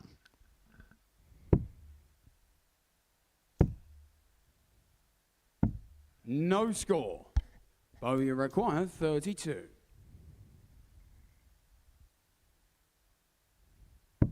Game shot on the fifth leg. Bo Greaves. Ego chip. How long does 25k last anyway? Sixth leg, it's Bo to throw first. I Game don't know. on. What's your experience on that, Ego? Depends what you spend it on. Well, it's nearly the average yearly salary, isn't it, in the UK? 180. Beautiful time. 97. After effectively pinching the leg. Pile on the pain with a max. What a time to do it as well. 100. Reminder, this is to confirm the group for Bo Greaves if she wins this game. She'll be getting a direct pass through to Saturday and be the first name on the fixture card. She's got a 100-point advantage plus what's in the hands. And she's using them so well. Just another max. Chris, will I play in the next Modus? No, I'm not practicing very much at the moment. Require 41. To win it with an 11 darter right on the wire.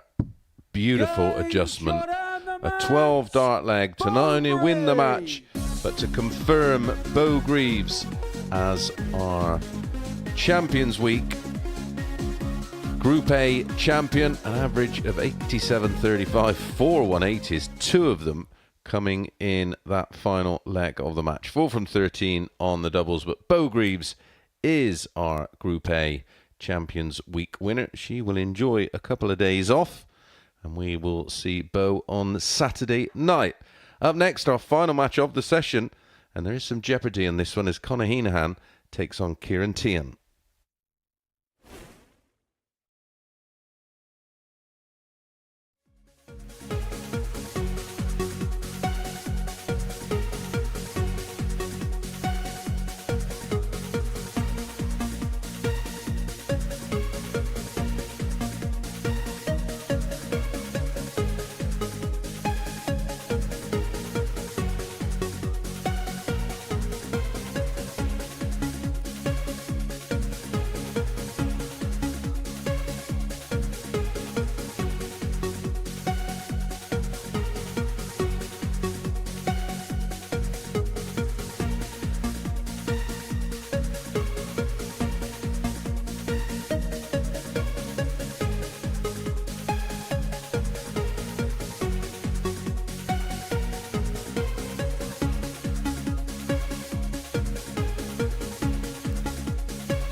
Well, we now know the first player who will be on that stage behind me at Champions Night, and it is Bo Greaves. Congratulations, you've done it.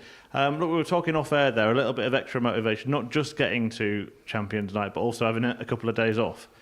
Yeah, obviously just so happy to sort of pull through in that last game, and to think I don't have to get up early tomorrow is a bonus. I can sort of, recover in a way, and hopefully be back strong for Saturday night. Because for you, you've got a couple of weeks here, haven't you? The Women's Week next week. So, I mean, this could be a really productive and successful fortnight for you. Yeah, of course. I mean, I didn't expect to sort of win Group A. I thought I'll probably take Group B out of it. But, just a bonus. And looking forward to next week as well. Obviously, a lot of darts to be played, but it's all really good for me. And, it's been a good-ish few days. The bookies expected you to. They made you favourite. In fact, they made you favourite for the entire week. Do you look at that kind of thing? And if so, was it a surprise to you? No, I thought, obviously, after I won, whatever, I think it was week 9 or something like that, I thought they'd sort of have me at the favourite-ish, but I suppose it's always hard because I'm a girl and obviously the rest of them are blokes, obviously. But I don't really care about that sort of stuff. I just try and play well and just try and get through them as best I can. How have you found it this week in comparison to the week you had before when you didn't lose a game? You just played the evenings to get through to Champions Week. Obviously, you've got the best talent. They've all won their weeks. How have you found it? I think the Monday I didn't play too bad. I was quite steady. And then yesterday, God knows how, I won 3 games. I was just so poor. I think I'd had so many bad darts and I knew that. I got outside on the way to the hotel, and I rang my dad and I said, I don't know how I got 3 games out of what I played like. I just felt as if I was hitting a load of 60s, and then I'd have 2 darts in big 20, and then I hit a big 1, and obviously it just sort of caught up to me a little bit. But I think I tried to just forget about it and then move on to today, and I've played decent today. I've had some iffy darts, but I think towards the end of that last game, then I was feeling it a little bit, just for the fact that I didn't want to come back tomorrow. I just wanted to get today over and done with, and fortunately I came out the winner there. Is that where all your success really comes in? You're only 20, but you've won more than anybody else in this group before. So does that really sort of come into play in those moments where you're under a bit of pressure and you're able to pull out a 12 dart leg like that? Yeah, sort of. I did fancy myself when I was sat in the back room thinking, I know obviously I did back Brad to win that game, and I thought Andy hadn't won a game today, and I thought he's probably going to pull out a massive average against me, but I just sort of plodded on, and he did let me off, to be fair, and I've been fortunate in this sort of group where a lot of the lads haven't played to the best they can, but I had some good games, had some bad games. I think we were all sort of beating each other, but I was fortunate to sort of hit them doubles when he was missing, and obviously I've always backed myself. I wouldn't be here if I didn't think I couldn't win, so but that was definitely a bit of luck was on my side then. Just finally, I know you've spoken recently about sort of not really wanting to go on the Pro Tour at this stage because you feel you might not be ready. Have you found that this has been kind of the perfect place for you to play darts, because you've been dominating women's darts for a while? It's not the Pro Tour standard, but it's the next best thing, and you're thriving in it. Yeah, it's hard. I mean, there's some brilliant players in this group. I mean, I'm so pleased with myself that I have come out on top, but it's just nice to sort of know that you can sort of pull out them games when you need them, and just some of the players that have been brilliant. And obviously, I probably would agree with you. I think it is the next best thing. It's hard as well. You haven't got much time in between each game, and the standard's brilliant, and you have to play well to sort of get them points up and try and get through your group. But it's just nice to be sat here. Obviously, saying that I've won Group A, it's a bonus, and hopefully have a few days off now and come back even better, hopefully. Yeah, well done. Relax. We will see you on Saturday. That's Bo Greaves through to Champions Night. And now it's time to decide who will be going into Group B this week. So I'll hand you back to Chris Mason and Matthew Edgar. Thank you very much, Chris. And nice insight. She's so mature and just so level-headed. And I think we sometimes forget that she is just 20 years of age. I mean, she's already achieved, as Chris Murphy rightly said, more than most. And her career is still in her infancy. I think she's, for me, nowhere near the finished article. The thing that really stood out to me from what Bo was saying there was the fact she says, I wouldn't be here if I didn't think I could win it. And we know it's took a while to get Bo to come here. There's been many invitations and extensions offered to Bo Greaves to be here, and she's only come when she thought she could win it, and she did. And I think this also goes down to what you were saying when the conversation comes up, should Bo Greaves go to the Pro Tour? And you said, well, the player knows better than anybody. And I think that's what we're learning more the time with Bo Greaves, that her judgment of when the right time is to come and win something, she's getting it right every single time. Yeah, and she has done. Certainly, I mean, I've been aware of Bo for many years. The same can be said about Luke Littler, and you know, her progression has been one of a lot of people thought, well, come on, you know, you can push her on a little bit. 95. No, I'm quite fine. I'm happy doing what I'm doing. Thank you very much. I'm enjoying my darts. I'm learning. I'm improving, and I don't think you can question any of her decisions. 180. Now, this match, the jeopardy involved is, well, a place in Group B, a win 95, for Henahan, and 151. he will leapfrog Harrison, who will go from a qualifying position in Group B into a position into Group C. 119. Connie record 126.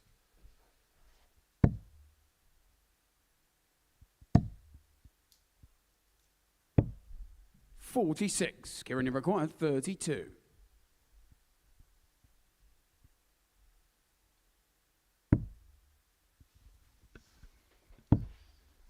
So really, these darts right now are the ones that are representing Andreas Harrison's chance of being in Group B. And an improved chance of qualifying for Saturday night's final, of course. Well, on the evidence of what we've seen from Harrison today, I think people don't want him in their group. So maybe that's what Kieran Teehan's playing for here, so he didn't have to run into Andreas Harrison again for a couple of days. Well, Kevin, 95. I hate to tell you this, but Connor has been playing within this system for many years, and I'm reliably informed by the man himself. It's Henahan.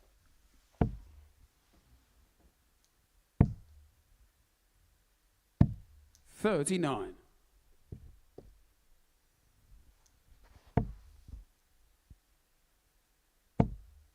Because his brother was playing as well, wasn't he? The 100. Was early stages down in Southampton.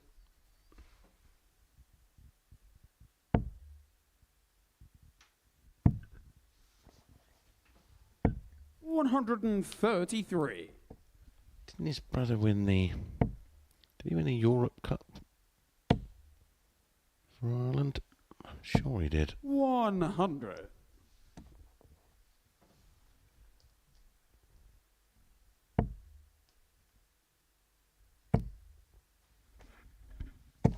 .180. Connie Brook 164. Connor will be thinking, where is this coming from? 124. Kieran required. he's probably been expecting it. We heard from Bo there just saying that Andy Davidson not winning a game, and she went into the game almost expecting that Andy Davidson would find something special.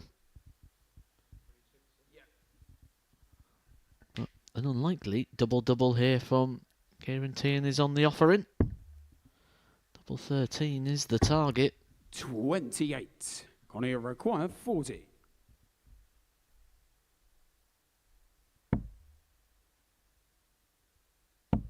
Game shot in the second leg. Connor Henahan. Andrew Davis saying Bo is a fantastic management team and just impressive Sterling, family it's behind her. I Connor can see her in the Pro Tour, not just yet. Oh, there's no question for me that at some stage 97. that transition from where she is right now will happen, and she will 82. get a tour card. Her ceiling suggests that It is a matter of 57. not if, but when. Absolutely. But there are still many worlds still for Bo Greaves to conquer. I'm sure 140. somewhere there she'll be thinking about the prospect of being regarded the greatest player of all time in the female game, but we spoke about 58. Trina Gulliver and the amount of world titles she's got and the domination she had on the ladies' game over the years. Yeah, and that's what makes it very complex. You could 100. You could do a top 10 of all time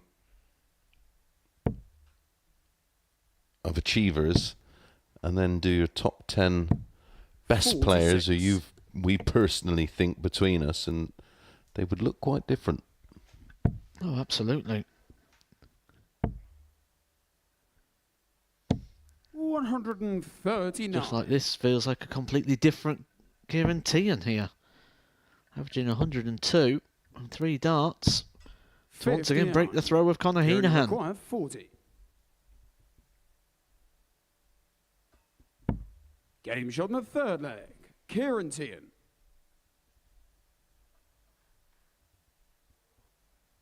Fourth leg, it's Kieran to throw first. Game on.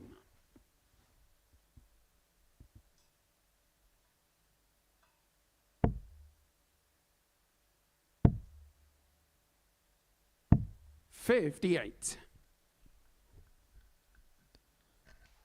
The other advantage for Teehan, if he is to win this game, is it means he will not finish bottom of the table, which is a pride 45. thing, and also a few extra pounds because they get paid for places, don't they? Yep.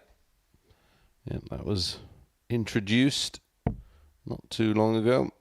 The winner gets a bonus, as well as a 60. place in Saturday night's final. And then you're played according to position. 96.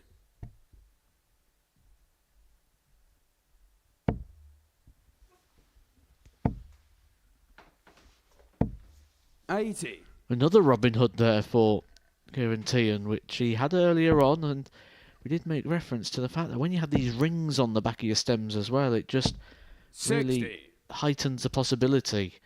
That's why a lot of people started to flight punch, wasn't it, to eliminate that possibility. It's another thing for the point to hit, isn't it?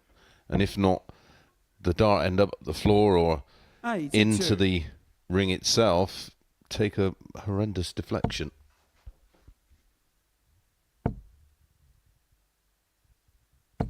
$180. First maximum of the game there for Conor Henahan. Third of the game in total. We've been spoilt by big power scores and big finishes so far this week, and that's what you expect from a week like this. It's all the champions.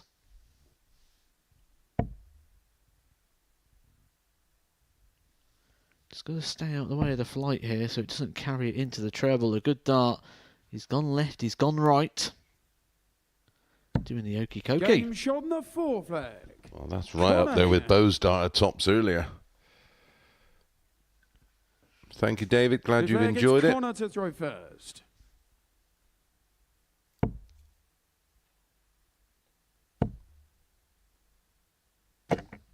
$80. I make that 41 finishes over 100 for this group. That's absolutely staggering. 97. In 45 matches. Not far off one a game. 40.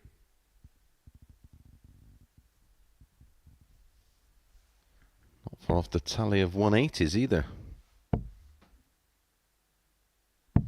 59.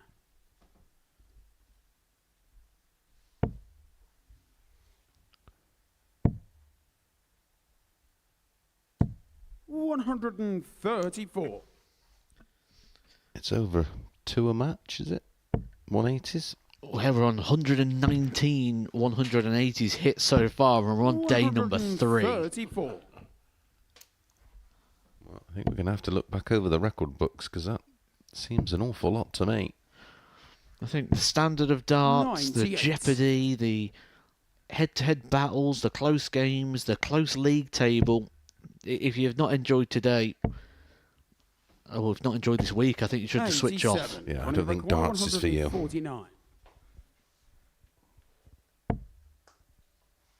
Treble 19 for double 16. Game shot in the fifth leg. Connor Henahan. I don't know what more we can add to this. This is absolutely incredible. Kieran to throw first. Game on. I do like the idea of doing a highlights reel of all the finishes, but we'd be here for another half an hour. 85. It's not something you could put on TikTok, is it? We need like an extended session. What is it on TikTok? A minute or something? Yeah, it's about a minute videos, aren't 140.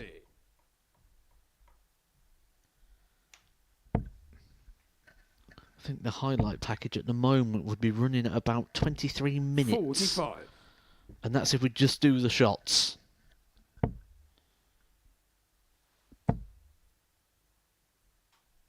$60. Reminder of the in-play scenarios. Connor Henahan ahead now, meaning he moves up into the top 3, which would confirm his place in Group B. 140. And Andreas Harrison, you'll see, moves out of the top 3 and into a Group C position. Group C is looking outrageously difficult, as it should be. It is Champions Week after all.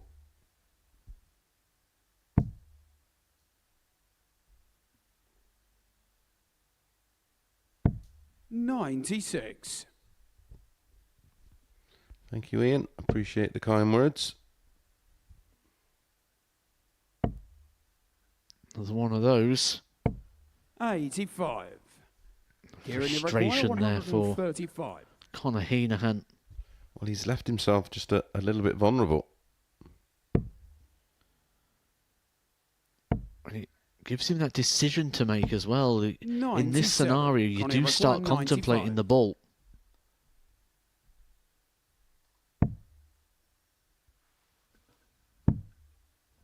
Ooh. 79. Now then, big decision for the big man. 38. Does he split? Or does he go aggressive?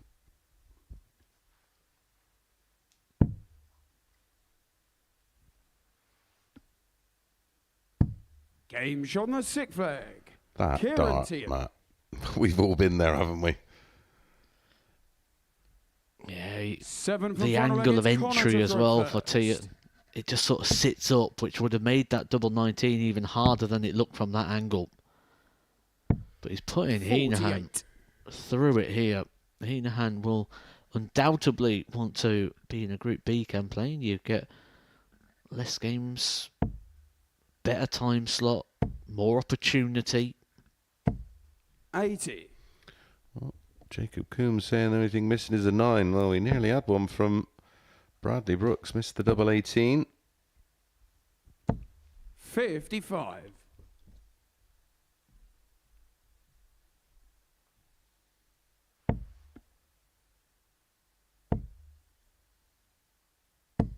$100.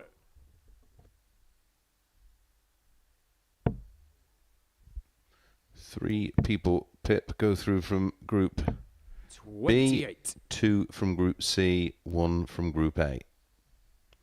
The one from Group A has been confirmed. It is Bo Greaves, so she won't play Thursday and Friday. A couple of days rest. 58. Bit of R&R. Maybe a bit of practice in preparation for Saturday night. I wish Modus was on twice a day. It is on a 100. Thursday and Friday.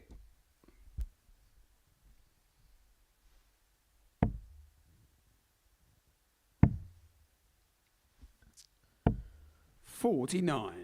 Yeah, Group B and C start tomorrow when we're joined by our other 6 champions.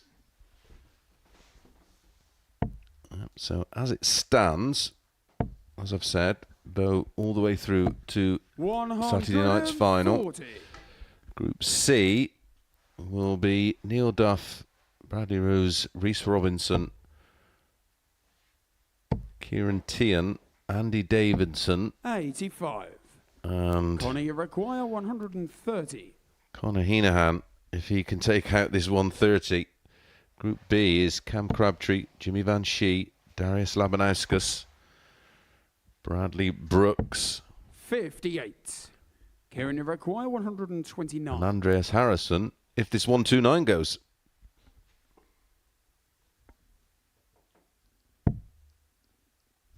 Treble 20 would have left the ball. 55. Connor, you require 72.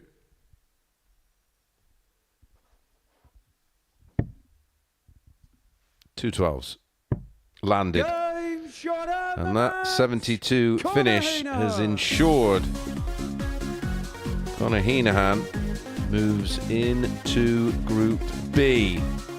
An edgy looking affair. Teehan with the higher numbers, 90.03 to Conor Henahan's 88.82, but the finishing from Henahan, very impressive. 4 from 6, including that beautiful 149. Well, we're going to have a quick recap of all the action and a look at the groups for tomorrow and Friday as we join Chris Murphy and Matt Edgar. Thanks very much, Chris. Yeah, a couple of players at the end of the day doing exactly what they needed to do. Firstly, Bo Greaves. What a story it's turning into. Dominant in qualifying. Turns out she's pretty handy on Champions Week as well. We went the long way round, didn't we, for Bo Greaves? It went right down to the last game, but ultimately the player we thought would be winning the group did go on to win the group. Andreas Harrison put a big scare in for her, but she got over the line in the end. Bradley Brooks as well, real good sort of battle up there at the top end of the table, and that's what you expect on Champions Week. It's the best that we've had over the last 12 weeks, all coming head to head, and I think this is just a taster of what's to come over the next couple of days. She's been the story of the group, but when you look at the results for the day, who has been the story of the day for you? Oh, Harrison. Without a doubt, Andreas Harrison. The lowest average he had in the first 4 games was a 95. 3 averages over 100, and he looked so solid. I remember in March of this year, he played Gary Anderson in the Euro Tour after beating Gian van Veen in the opening round, averaging over 100 in that game. And when he played Anderson, it just looked like a completely different player, so full of confidence, and it just felt like everything he was going to throw at was going to go.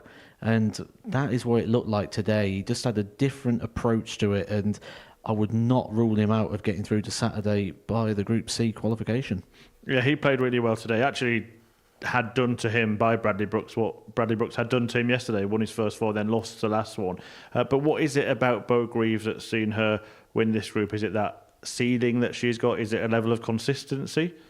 Just used to winning, isn't she, Bo Greaves? And that plays a big part. When we talk about Bradley Brooks, he's not even used to winning games at the moment when we look at his development tour, his challenge tour season. So Bo Greaves has been winning, as we know, pretty much every ladies tournament going, bar a few. She's been having success pretty much every arena she's played in, including this one. So that winning habit, just you feel like you're always going to get out of a situation. It doesn't really matter where you are in regards to the table or the leg or the match. If all you know is winning, you expect it to come at some point. I'll get a final word from you on Bo in just a moment, but just on some of the other players you mentioned there. Bradley Brooks, what sort of shape is he going into the rest of the weekend? Should be happy with how he's doing. He's found a good friend in tops. And when you know you've got that weapon or something going well for you in the back pocket and that tool in the toolbox, it's a good thing. And we see him now deliberately trying to leave it at all costs. And rightly so, he's hitting it more often than not. And a real good day again. He had a great day yesterday. He didn't lose it today or yesterday. He lost it on Monday. Monday was where the problems were for Bradley. He was really negative, but that seems so long ago now after 2 really good days. And he'll really fancy his chances now, and rightly so he should. And Conor Henahan joining him in Group B after winning that last match there. He was kind of been in and out, hasn't he? We were looking at, a lot of the time, used as a comparison for him against Andreas Harrison because he had a much worse leg difference, a lower average, but he's up there. Well, Conor Henahan, I like to look at the top 3 averages of the day and the bottom 3 averages of the day. And Conor Henahan has featured in that bottom 3 on Monday and Tuesday as the leading light of the bottom average. He actually got the first and second place yesterday in regards to the bottom 3 averages, but he also had the highest average. So it's been total opposite ends of the spectrum. He needs to find something in the middle. And that's what today was. It was something in the middle, something of consistency. Because in these group stages, that is what you need. You can't have one game a 98 average and a 77 because it's still only 2 points. And with the group that he's going to be going into, he needs to find at least that sort of 50-50 range. Confirmation then of how the table has finished up. So Bo Greaves is the first confirmed name at Champions Night. Bradley Brooks got the same amount of points, but a slightly worse leg difference sees him going to Group B with Conor Henahan. Andreas Harrison goes into Group C in some form. Andy Davidson and Kieran Teehan, their campaigns kind of petered out a little bit. So we'll show you the lineup for the rest of the week. Joining Brooks and Henahan in that Group B tomorrow night will be Cam Crabtree, Jimmy Van Schie and Darius Labanauskas, with Neil Duff, Bradley Roos and Rhys Robinson going into Group C. Who are you looking forward to seeing? I think I'm always looking forward to seeing Rhys Robinson, just because you don't know what he's going to do. And when you've got that Group C there, that could be a Saturday night lineup, that Group C. Well, of course it could. We've got all champions, but what a fantastic group we got there. I think there's 3 real big hitters there with Neil Duff and Rhys Robinson and now Andreas Harrison. None of them are going to want to play him on the evidence of what we've seen today. And just a final word on the winner, I think it's fitting to end there. What has she proved? Have you learned anything about Bo Greaves this week? Anything that maybe any doubts put to rest, or is it just as expected? I think for myself, for any pundit, for people that are watching this, we haven't learned anything about Bo Greaves. We know how good she is. I think the question is, has Bo Greaves learned something about herself? Because she is someone who's very level-headed and almost talks from a place of coming underneath sort of the standard all the time. And maybe what she's learned is that she's as good as people think she is. And interestingly, around this time last year, Luke Littler, he won his Group A to get through to his first Champions Night. Fantastic performance. Same amount of points actually as Bo Greaves. Look, hate comparisons in darts, but Bo Greaves winning a Champions Week would surely have a similar effect. It's the very similar story, the same journey, isn't it, in what Luke Littler's done. Now, we know Bo's probably not going to go down the same roads because with the options that she has at the back end of the year and the World Championship debate of which one she goes for, I think she'd pick the same option again and look to get a hat-trick of Women's World Championship. So that story won't quite end the same way, but it could have the same beginning. Well, it's been a very enjoyable Group A. Thanks for being part of it. Matt will be with us for the rest of the week, along with myself and Chris Mason. And the darts resume from 1 p.m. tomorrow, the start of Group C. Double session, as always. But it's not just the live darts we offer here on the Modus Super Series YouTube channel. Bo Greaves through to Saturday, but a man who has won twice on the Super Series stage, Luke Littler, well, he caused a real stir, starting with his success here at the Modus Super Series. And we have a documentary available, the story so far, on the YouTube channel that you can tune into straight after this. Everyone knows. Everyone knows we're watching something special. This is going to happen, just when? When is it going to happen? Didn't take long. If we can't enjoy and get carried away by what he's achieving right now, what is the point? I actually thought at one point, this is going to be a world record. This is going to smash any record. You don't get many finals with averages like that in. Probably the best performance in a final I've ever refereed. We did lower the age limit for Luke Littler. I'm fascinated with the whole Luke Littler situation. The Littler effect is taking effect. So that there's no doubt. I guess Luke, bless him, was a test case for us. What was the story when Luke Littler lost in the World Final? The story was Luke Littler losing the World Final. It wasn't Luke Humphries wins the World Championship. That's going to get people's back up. Let the boy play darts. Be careful what you wish for. How many youngsters have come through that you've all said this is going to be the next big thing? Where are they? It's mentally tough in what he's going through right now, so I did understand where Gary Anderson was coming from. The media are needed. Honestly, you've not got a clue. If we can't just be excited and embrace that, yeah, I'm out. Give yourselves a pat in the back. It's up to the media themselves to be responsible. Well, this is going to be the next big thing. That's it. Pressure's on him. All goes Pete Tong. Where is he now?